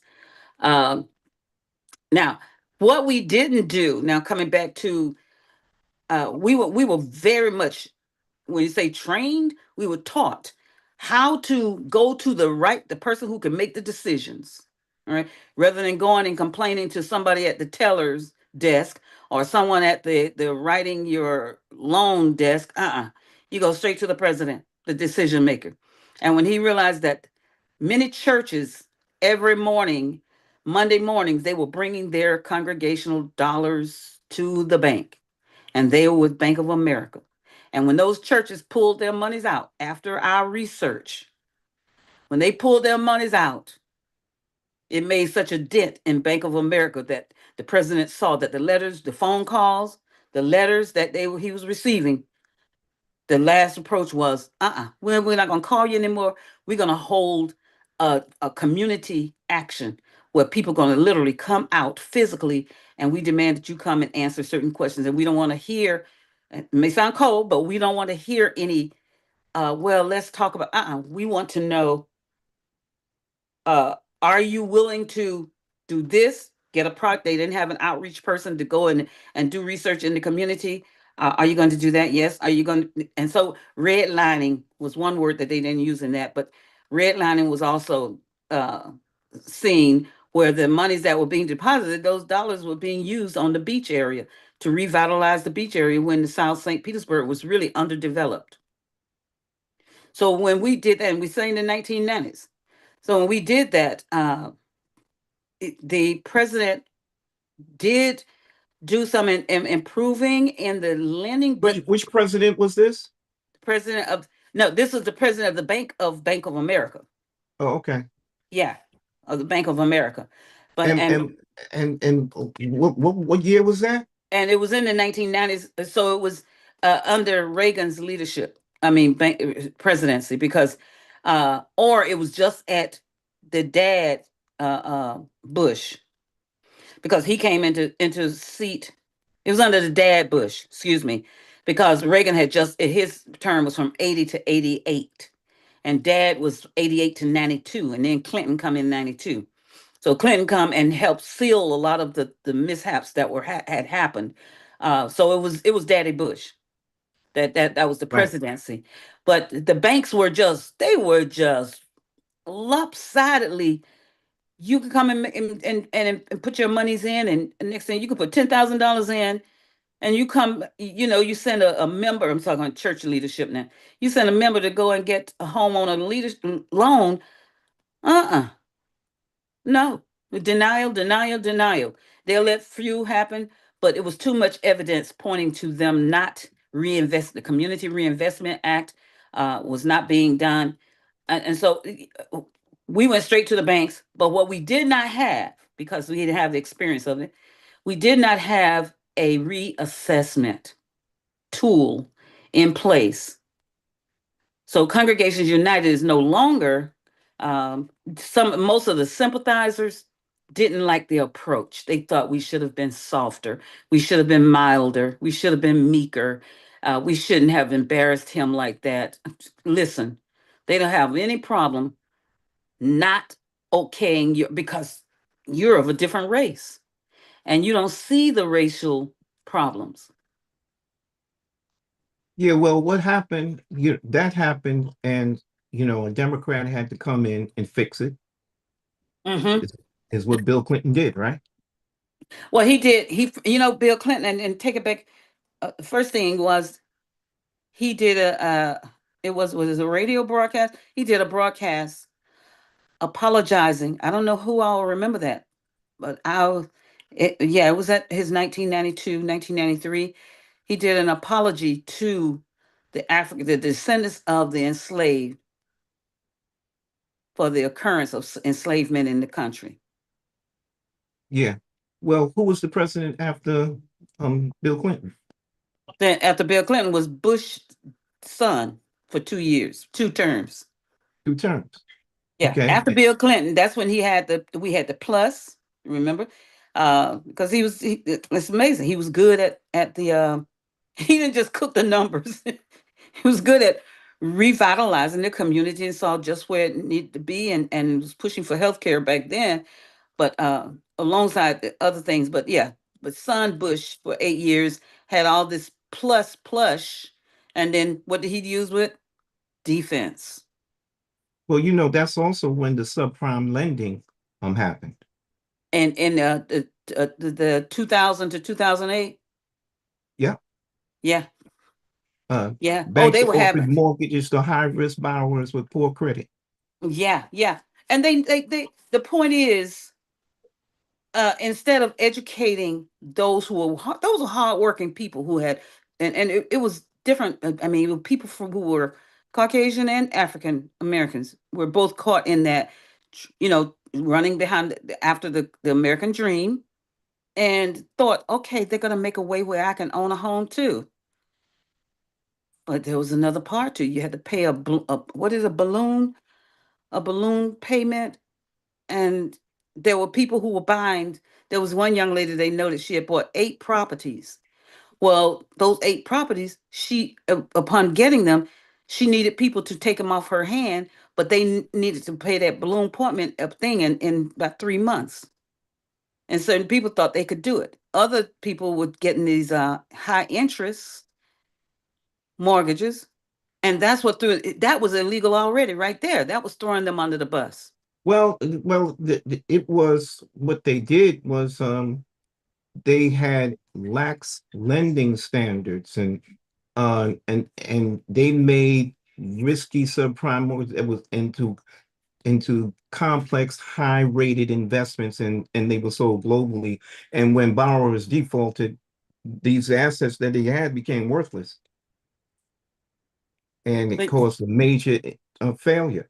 Uh, yeah, but that's now why you think about it, and it seems like the people are the ones on the deficit, on the end of committing the wrongful act. Bottom line, they say, oh, they knew they couldn't afford it. Why would they even go out get stuck into a situation like that? But under the guidelines, it was identified as predatory lending. yeah, yeah, yeah, Predatory. So you knew that people had the desire and wanted to be a part of, and was willing to pay and was working hard, but they threw in these, because we almost got caught into it. They charge escrow. If you would yes, divide it up, then in Florida, escrow is illegal to charge that. And then they were putting people monies in the escrow before they put it towards their premium. So they were forcing people into these deficits, and the people yes. didn't know. And I just, praise be to Allah, I was guided to read our documents and see in little fine writing that the monies were not to go to escrow first. Fraud. See, Back to again, fraud. we're talking about fraud. And this is what President Obama and we're talking about after Bush, and you see what happened, right? They go ahead and mess up the country, and Uh-huh. then give it to a black man. And Give it then to a cry. black Wait man a to minute. fix. And Yeah, then yeah, cry yeah, for yeah, help. yeah, yeah. He was talking ideals. He was talking ideals. Yeah, Uh-huh. keep hope alive. Keep Let's keep hope. hope alive. And the people was like, yes, Yeah, let's keep hope alive. we were asleep, right? But the point of the matter is that, man, when Barack Obama got there, Washington Mutual, the Lehman Brothers filed bankruptcy. Uh-huh. Bear Stearns filed bankruptcy. Merrill Lynch files bankruptcy. Man, they was taking all their money. It's like, yo, we're gonna take our money and we leaving. We Mm-hmm. leaving the Because this stock country market. is that what they said, this country is gonna implode from This is within. they said, Assalamu alaikum. But check this out. Remember though, he first come on and he started people around him, he started checking everybody's social security. I mean, their what you call it? The IRS, no, your where you show your taxes, where you're paying your Oh, I taxes. don't know. Yeah. Social security, where you do your filing your taxes. Oh, And okay. there were ones, especially IRS, yeah. yeah, and there was one who was had become one of his right hand people who was over Chicago. I think he was mayor in Chicago. He had just won, and he had to show his taxes, and eventually he just eased on out the way. But there were many that he was saying because he and Michelle showed theirs right Yeah. as a model, and everybody else Right. had to come forth, and they were bowing out right and left, Yeah.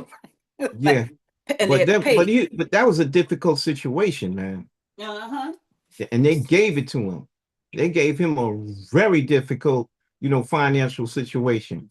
It was difficult. And the thing is that they were saying because the banks were so negligent Uh that you should just go ahead and let them fail. huh. And he was like, no, we can't let them fail because it will send the country into a recession. We can't do that. That's what they wanted. Right. That was that was like in the 40s when they had the gold rush. Before the Yeah. gold rush, yes.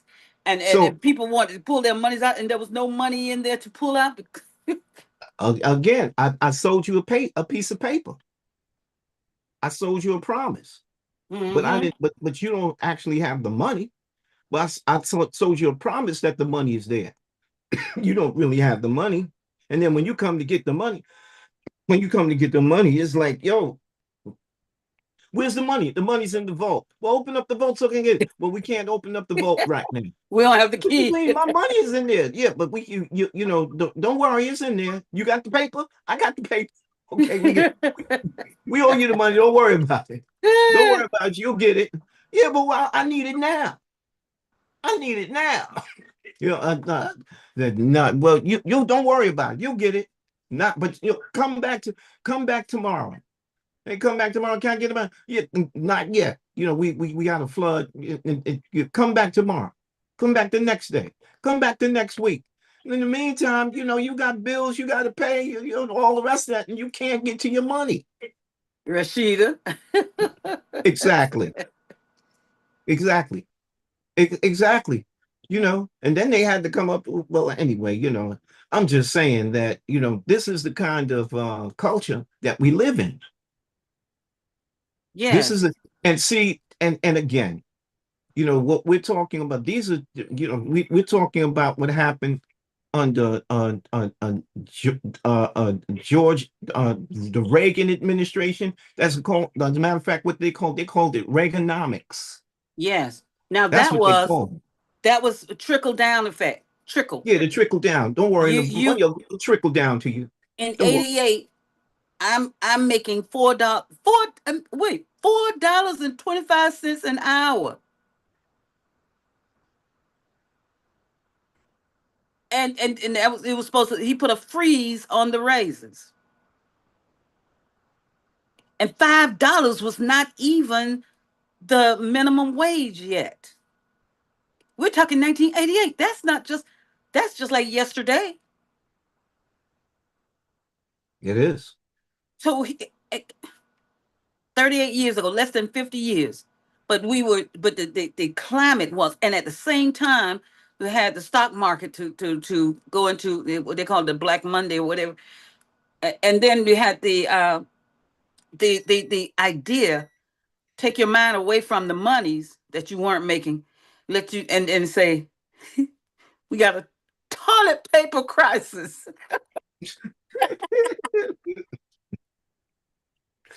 Woo! Toilet paper crisis. Go and buy up your toilet paper. Lord, Lord, Lord.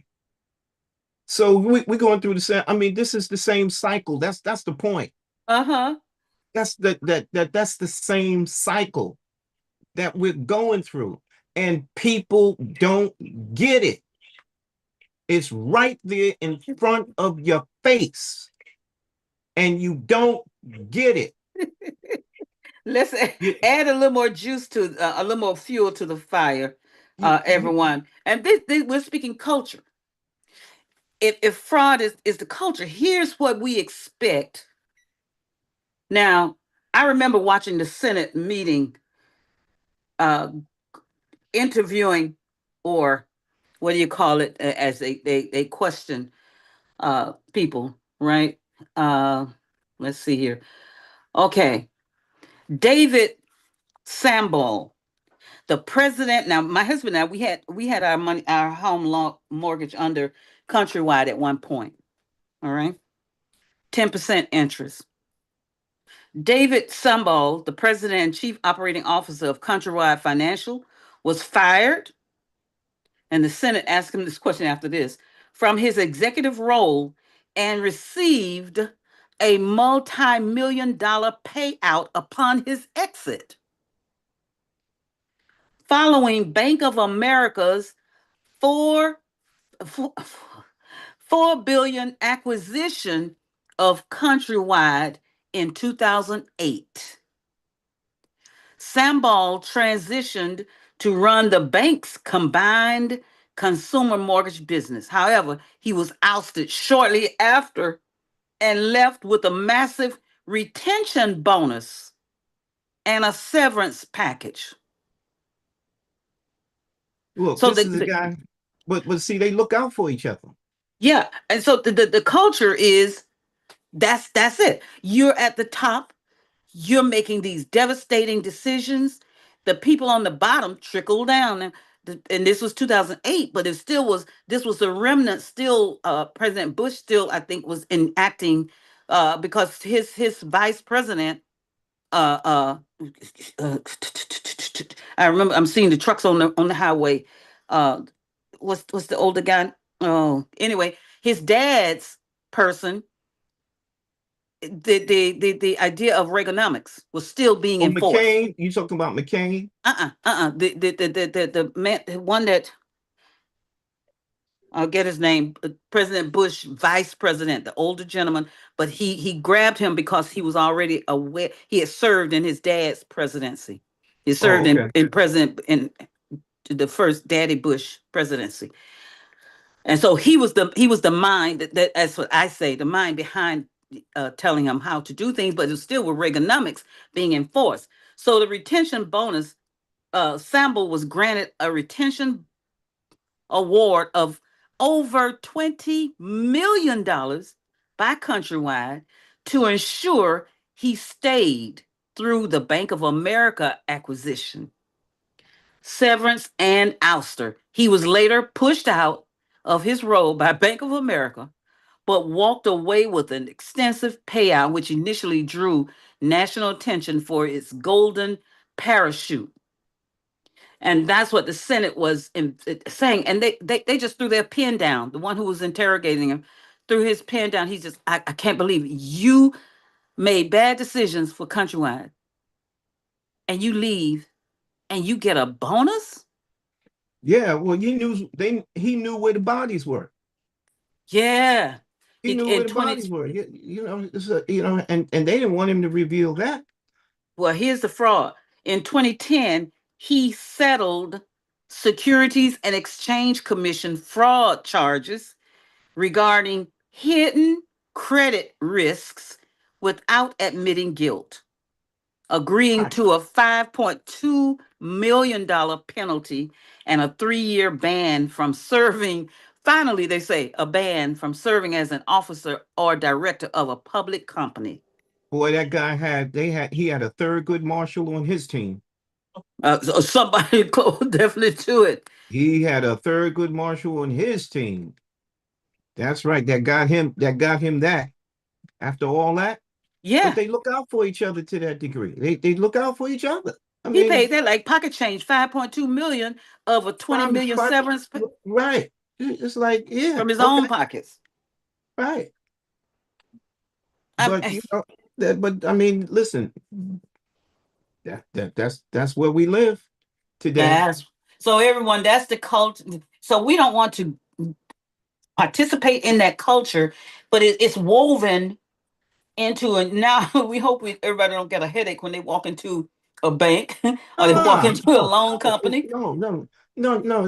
It's bigger than the bank that we walk into. I That's mean, these are people, the bank executives you is don't even the see. small part of it. Right. We talking about corporations. We ain't talking about I little mean, banks on the corner. You man, Fahim Shuaib was explaining that to us. It's like, yo, the bank on the corner, man. He's just the little guy. We talking about corporations. the one that set them all up. They're up there Set them in all those up. skyscrapers and Right.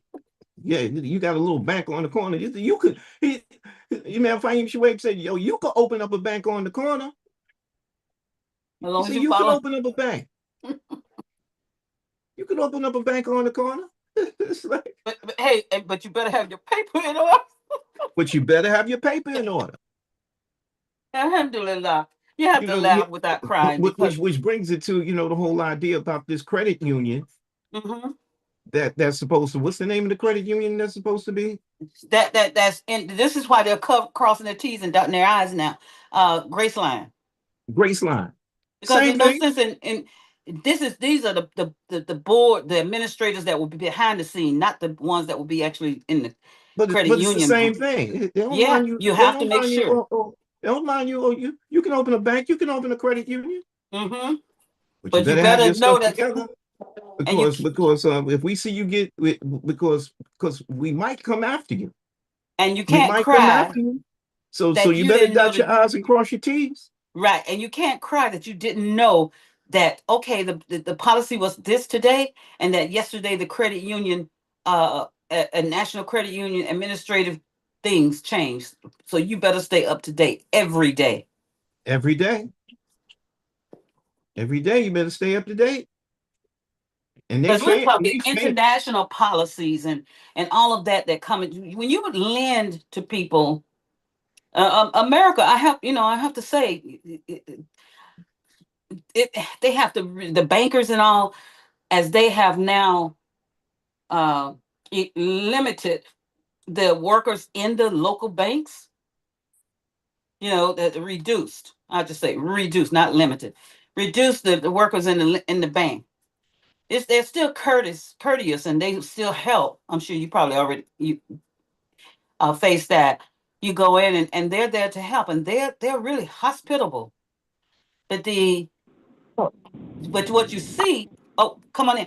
What you see is the there's something happening that said, well, we can't pay employees.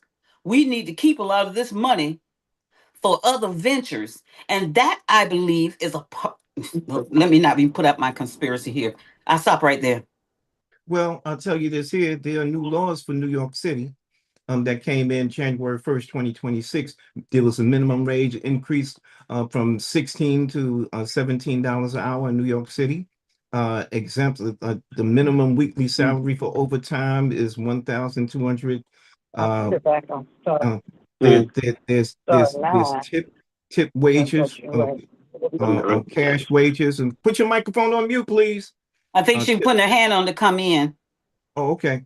Uniform maintenance, retaliation programs.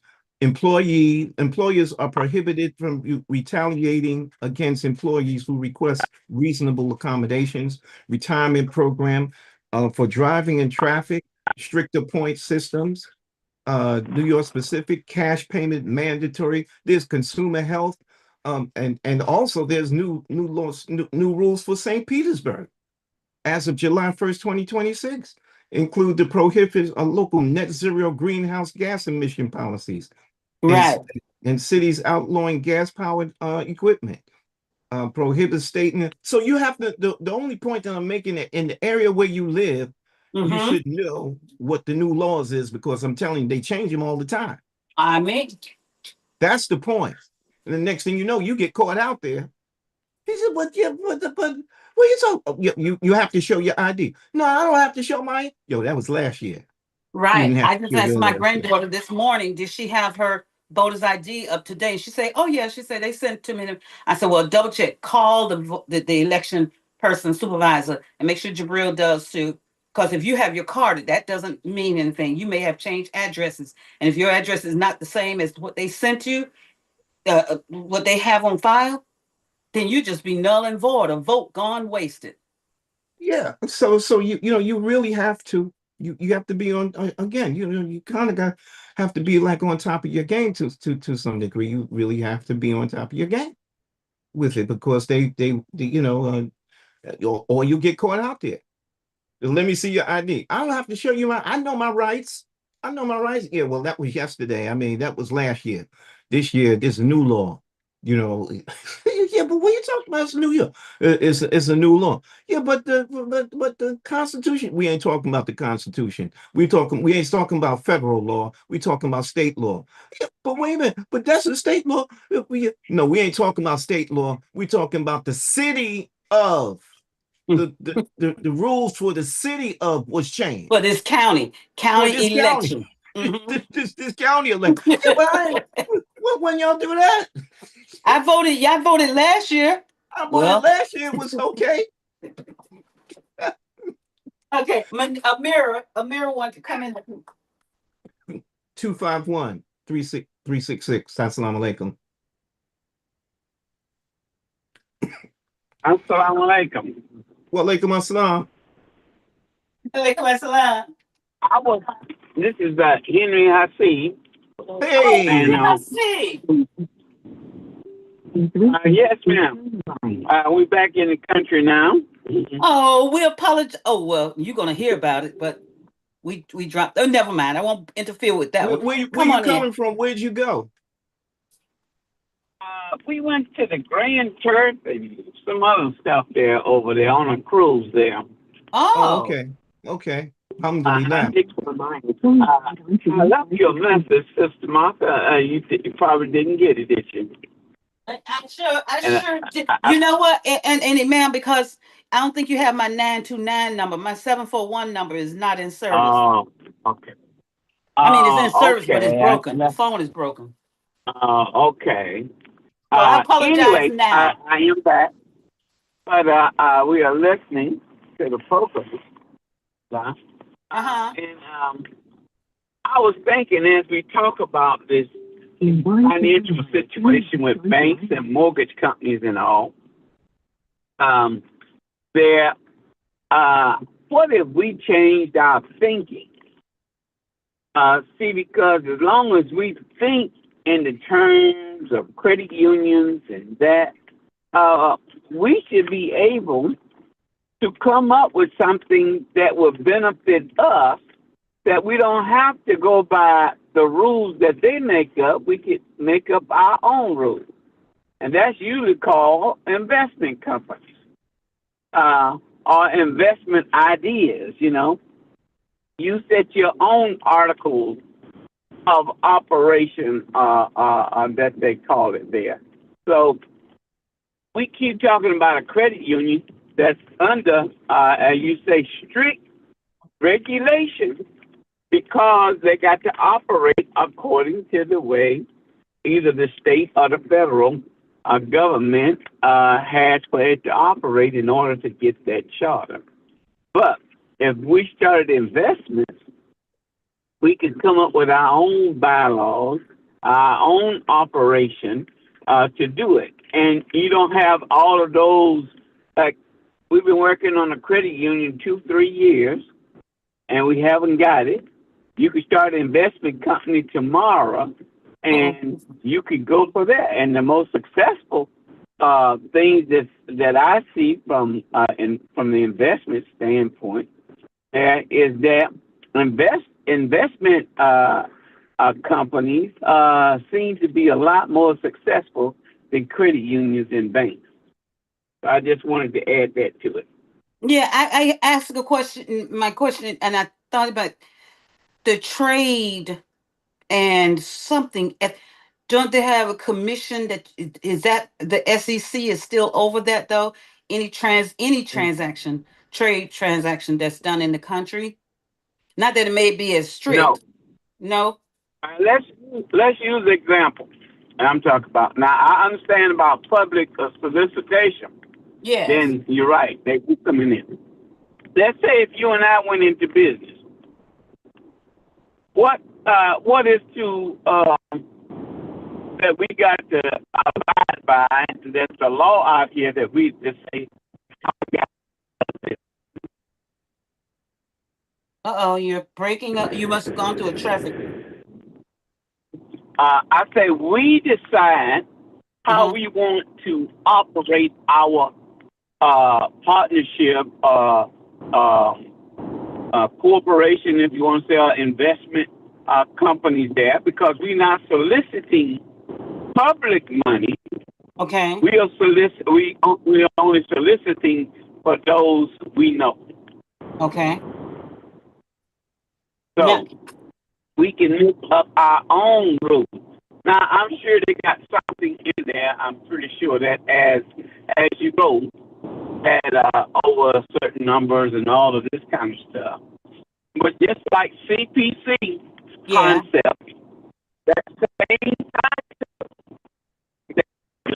others, because I think when it was introduced at that time, if there were others concept, it wasn't in our part of the country. So I didn't see Mhm. not even down here in Florida, I've never heard of it. And we got it in Alabama with a Costco. Probably somebody else probably gonna come up with another one because they make their own rules. Well, we must speak about that, and we're right at the point of needing to do that. And I think everyone is, well, let's just say there's a majority of persons now ripened for that. There's no fear or hesitation. Now it's a force to do. So alhamdulillah, we need to discuss that projectively. I mean, progressively, but projectively, with what it can be, and but act on it. Well, I will say this I to you. agree. I will say this to you that in order to do that, there has to be a certain amount of trust and there has to be a certain amount of consistency. Um, you It know, does. you don't start something like that without without a certain amount of trust and having the ability to continue. It can't be well, it can't be something like, yo, well, like I'm back on my rent, I can't pay this month. Right. You got it. You can't come like that. Right. It can't you can't come like that. Don't worry, I'll catch up next month. It can't be that Can't that happen. kind of thing. And that's where you separate people. People, Mm-hmm. have the passion. They have the passion for it. They have the desire for it, but to actually be consistent over Mm-hmm. a period of time, Mm-hmm.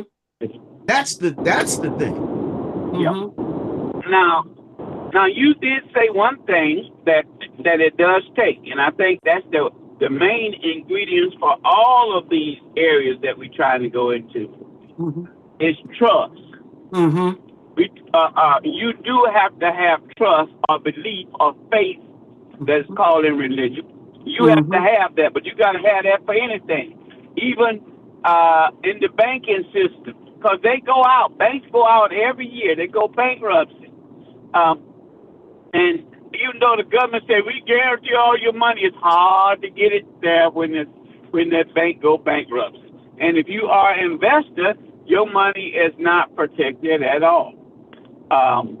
So same thing with a credit union. Credit unions go out too, but when they start the credit union, it ain't God ordained that hey, your money gonna be safe like the government tried to make it there all of the time. A lot of times it takes years for them to be compensated. So it takes trust for anything.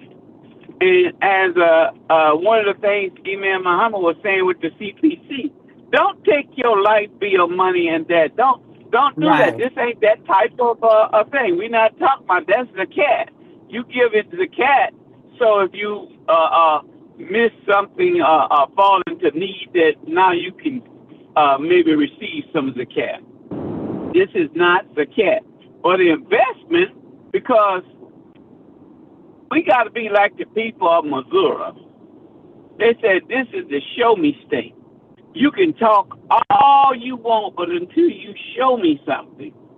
And I think even Muhammad put it this way: we got to make a material showing, and trying to come up with all of the obstacle or get over all of the obstacles that they got. We probably would never get it because they create a new obstacle each time we overcome another one. And Well, I think the credit union, which what, I had much hope for, still have hope for, and it still got its place. But it's going to take people who have made some money, probably through investment or got money through, however, there to be able to even start a credit union. So if you right. got invested, and I know people who have invested in banks, big money to start a bank. Yes, the bank operational with the public, anytime you're dealing with the public, there's going to be some rules and regulation. I don't care what area, but trust is what we got to have to get started. And I think investment is one of those ways that we can do. Then it can grow into credit union. It can grow into banks. It can grow into distributors. It can grow into a lot of things, just like we read about all these other people. They started with this or started with that, and they grew into those things. We want to be there, and we haven't did no growth process. Well, I think that there's a lesson in Allah's creation. You see, because, Allah's creation, starts with a seed. Allah in his creation puts a seed in the ground, and, that seed is watered in the sunlight and is nurtured, and then a flower grows. Okay. And it's the same thing with investment. You start small. You start with a small investment and you make it produce something. You start with that small investment. So you make the investment, in something which is the seed. And then you show that small investment can grow into something bigger than what it started with. And then when you see that results works, then you can continue to invest more, because you have proven that it's a strategy that works. Brother Adam Bayard tells us about it all the time, about people who have gotten together, that is clients, and they've invested. They invested in a store, and then from the store they invested in got another store. The next thing you know, they got from the store, they get another store, and then they got the mall. So yeah, but this was a group of people that came together and made an investment in the store. And then they by watering it and putting sunshine on it, they made it work, and it grew and made them enough money. Whereas, they saw that it was able to work, and then they invested in another store. But so I think that sometimes we think too big, as far as because you're right, the investments will work, but we should start small investment, and make that small investment work, and then let it grow. Alhamdulillah. Alhamdulillah. Taking those baby steps, or taking those steps, and that's small. It doesn't mean pennies, but and it, upon discussion, have the discussion, have the intent, and make the effort. But that's the story of Allah's creation. I mean, That's the story of Allah's creation. Here it is. I just made 74 years old. I started 74 years old. Yeah, I just made 74. I mean, but I started at I mean I started just as a seed in my Mm-hmm. mother's womb, A thought in your mom and dad's mind. a seed in my mother's womb, Mm-hmm. and then came out as a baby, and been growing for 74 years. That's a large creation. Mm-hmm. That's a lot, and it's not something that just happens with humans. That happens with all of the lost creatures. It starts as a seed, I and then mean, it grows. Where do you think business got the idea from? a lost creation. The lost creation. That's where it came from. So but see, we get caught up and we got to do the bank, we got to do it, and brother, brother is right. An investment would work. One of the interesting pieces is the 150. Mm-hmm. $500,000 has been given over a And period of 10 years. and that's on a small group. And that's on a small group. So it's not like investments can't work. It can. But we just got to think about it right. Mm-hmm. Like that's what Imam was saying. Change our thinking and think on that line. Alhamdulillah. I believe, like I say, I do believe there are those that, and Allah subhanahu wa ta'ala knows best, knows who is ready and who's not, and who has trust that is unbounding, that have grown to see where trust can be placed. Alhamdulillah. Yeah, and the trust, and you have to have the trust, but you also have to have a plan. You know, Yeah, you, no, you oh, yes, definitely. yeah, you got to get together and you got to plan it. But this is what we're going to do. You Mm-hmm. know, we can. So it's like, but some people, let's do an investment thing. Nine is nine. Then go to the next. Go to But the then next. some people say, look, I got a plan. This is the plan. Oh, I could see that. I could see Mm-hmm. that working. Yeah, I'm with you on that. How many other people we need? I'm going to tell so and so about this. Mm-hmm. Yeah, we'll go ahead, invest in that. Mm-hmm. Alhamdulillah. Well, we're at the end of the program. We've Thank been on. Allah for everyone's contribution. I mean, That on because YouTube. I could feel the thoughts of those who may be listening later. They were like, "Wow, were they on a roll about the culture of fraud?" Yes, we were. This is the month of Muharram, prohibition. Do not commit fraud. Do not commit fraud. But we want to thank you, brothers and sisters. We pray that we didn't say anything that was to be offensive, not to anyone. Uh, with respect, uh, the rules and regulations, the laws, and the people of the country that are in government and all the rest of it. But like these are we try to not put too much of our opinion in things, but to really come with the facts, to back us up to that degree when we talk about it. Because we don't want to come across as I mean, look, we're just a couple of people. We're just a couple of people in the population. We're just a couple of people in the I mean, population, and you we know. can't afford to be attacked because And of no, you can come and attack us, but our observation. The uh-huh. point is our observation. Is our observation of what our lion eyes tell us. Exactly. What we see. Your lion eyes, and that's what we tried to prove today, showing you the marches that were going on in Washington, D.C. Mm-hmm. Their lion eyes tell them something else that we don't see. So, we're a couple of people, that are here, on American Muslim 360 and the New Day Community Radio, sharing with you with our lying eyes to see. I know some things you just don't want to be true. The historicals that we've been talking about, the historical ideas that have happened. We went all the way back to Reagan. Mm-hmm. We went back to Reaganomics. Came up with Bill Clinton.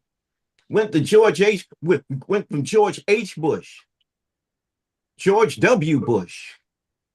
We talked about the recession that happened before the was it 2008 recession. Mm-hmm. President Obama coming into that. Uh-huh. This is not stuff that's our opinion. This is real. This happened in history. This is history. This that we is talking history. about. That's right. So we're not. It's not like we're making this stuff up about And the neighborhood actions and the neighborhood subprime community lending. You know actions. that the subprime lending happened Yes. and people got caught out there. Oh, I'm gonna get a house now. What? All I gotta pay is $1,000 on a $250,000 home. Oh yeah, I'm gonna go ahead and do that. That's what it was. Yeah, and all you gotta pay is $1,000 a month. Yeah, I'm gonna put you in a $250,000 home. Just give me $1,000, and we'll sign paperwork, and you'll be in the home, and all you gotta pay is $1,000 a month. Mm-hmm. What? That's all I gotta pay? Oh, hey, I'm gonna get in that. Mm-hmm. Then come car note, light bill, phone bill, baby bill, I don't know, food bill, insurances, and then you go, oh, I don't have that this month. I'll get it next month. And And then then the financial institutions that was backing it. say bankruptcy, baby, here it comes. Oh, you know what I realized? This is too risky. I'm gonna drop all this on. I'm gonna drop it out. I'm gonna drop it out. Lehman Brothers been around for decades. Mm-hmm. Lehman Brothers been around for decades, built a name for itself on Mm-hmm. Wall Street. Bear Stearns, Merrill Lynch. These are companies that were on the stock exchange for decades. They had to make a deal. What was the guy's name that defrauded the people? He's you know who I'm talking about? Madoff. There you go, Madoff. I remember because they say he made off with. That's right. Yo, he was there. He was there. Playing the people. Don't worry. I'm investing your money. Don't worry. I got you. You give me 2,000, I'll give you 4,000 next time I come around. That was it. That's what so these are things that happen. That's what we're talking about. And you know what? We're making a comparison because it seems like the same kind of game is in front of our lying eyes. Well, let's end with this last one, William. I forgot, it was on my mind, but this is, and again, this is Prohibition Month. Don't come with any foolish ideas or thoughts. Come with truth. And here, you see the name? Oh man! Can you read it? Oh my goodness! You brought that one up.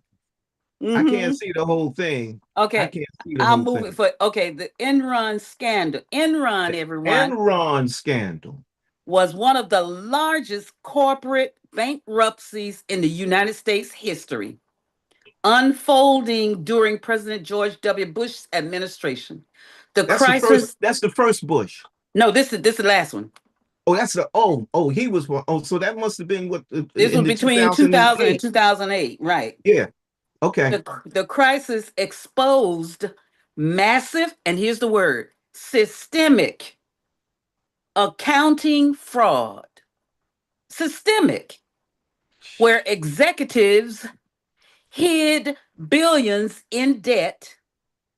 Its collapse wiped out employee life savings and pension funds. Now you you're going to work every day. You trust. We're back to trust. And you're working for this corporation and you're trusting that they're investing your monies because they're a big company, and and you cow down to the executives as they walk by you and you say, "Good morning, Mr. Good morning, Ms." But up in accounting, fraud. But it's in their mind, it's in their heart, it's in their intent. So See it? Yeah. And see, and that's the problem we have today. See, we have that problem today because we have administrators that's telling us, oh, we're doing great. We're doing fine. Oh, everything is fine. Everything is great. And fleecing us all the time. Fleecing. You don't have to worry about it. That's what they're telling us. And you know what? Hey, I just asked this man for a jet or for a plane or whatever, and he said, "Oh." I said, "I'd like to have one," and he said, "Oh, he gifted me a plane." And never mind, I let off. These these departments are being closed down, who had employees who were being paid where the money was coming from somewhere, and where those dollars going now that were allotted for those departments. so I mean, we don't want this to happen. We see the history. We see what it is, brothers and sisters, ladies and gentlemen. We see it, and we just have concerns. We're concerned that this is something that could happen again. So, that being said, last word, Sister Martha, before we get out of here. Yes, Uh, please join us, everyone, here on American Muslim 360 Broadcasting Network today, 5 p.m. to 6 p.m. Don't miss it. It'll be with the reading of the commentary, Contemplations of Imam Worthy Muhammad is the title, and the reading of Ramadan sessions by Imam Michael Hameen and Kareem Hamid. And that's 5 to 6 p.m. Eastern Standard Time. Then tomorrow morning, join us here on American Muslim 360 with William Kareem as Living in the Upload Life. Living in the upload life as we uploaded today. we uploaded today. Yes, that was a load. Alhamdulillah, Rabbil we we Alameen. we apologize, everyone, but we're about culture and speaking culture, and a culture is whatever's been developed over and over and over and over again. Then it's going to become a culture until you stop the train. Just get off the train. And I say a hint to the wise. Um, and I guess I was dreaming about it, William. And as I'm going to mention this, if right today, as we're talking about investments, if you're paying rent for a building as a group and you don't own the land, you don't own the building, stop. Just stop in your tracks. Recommit to invest in purchasing land and build the building. Build a building so you can make decisions. Just count off the beauty, the whatever came out of 30 years of being in a rental building. But stop and invest in the value of something that will be valuable, that you will leave for those that will carry on the mission and the vision. Inshallah. I Inshallah. mean, I can't say it any clearer. Thank you so very much, Sister Martha, and thank you so very much, brothers and sisters. And we're going. I'm going to play a song, uh, and this is a song Make sure you have your audio on so that we can hear it clear on this end, Oh because it gets a yeah, little right. I'm chatty. not going to be able to do it.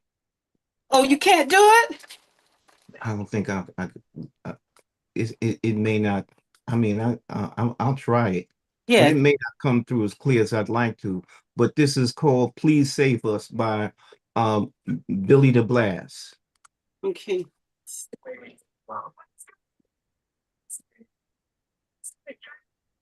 Can you hear it? No. Oh, okay. I mean, I don't hear it on my phone. Maybe somebody.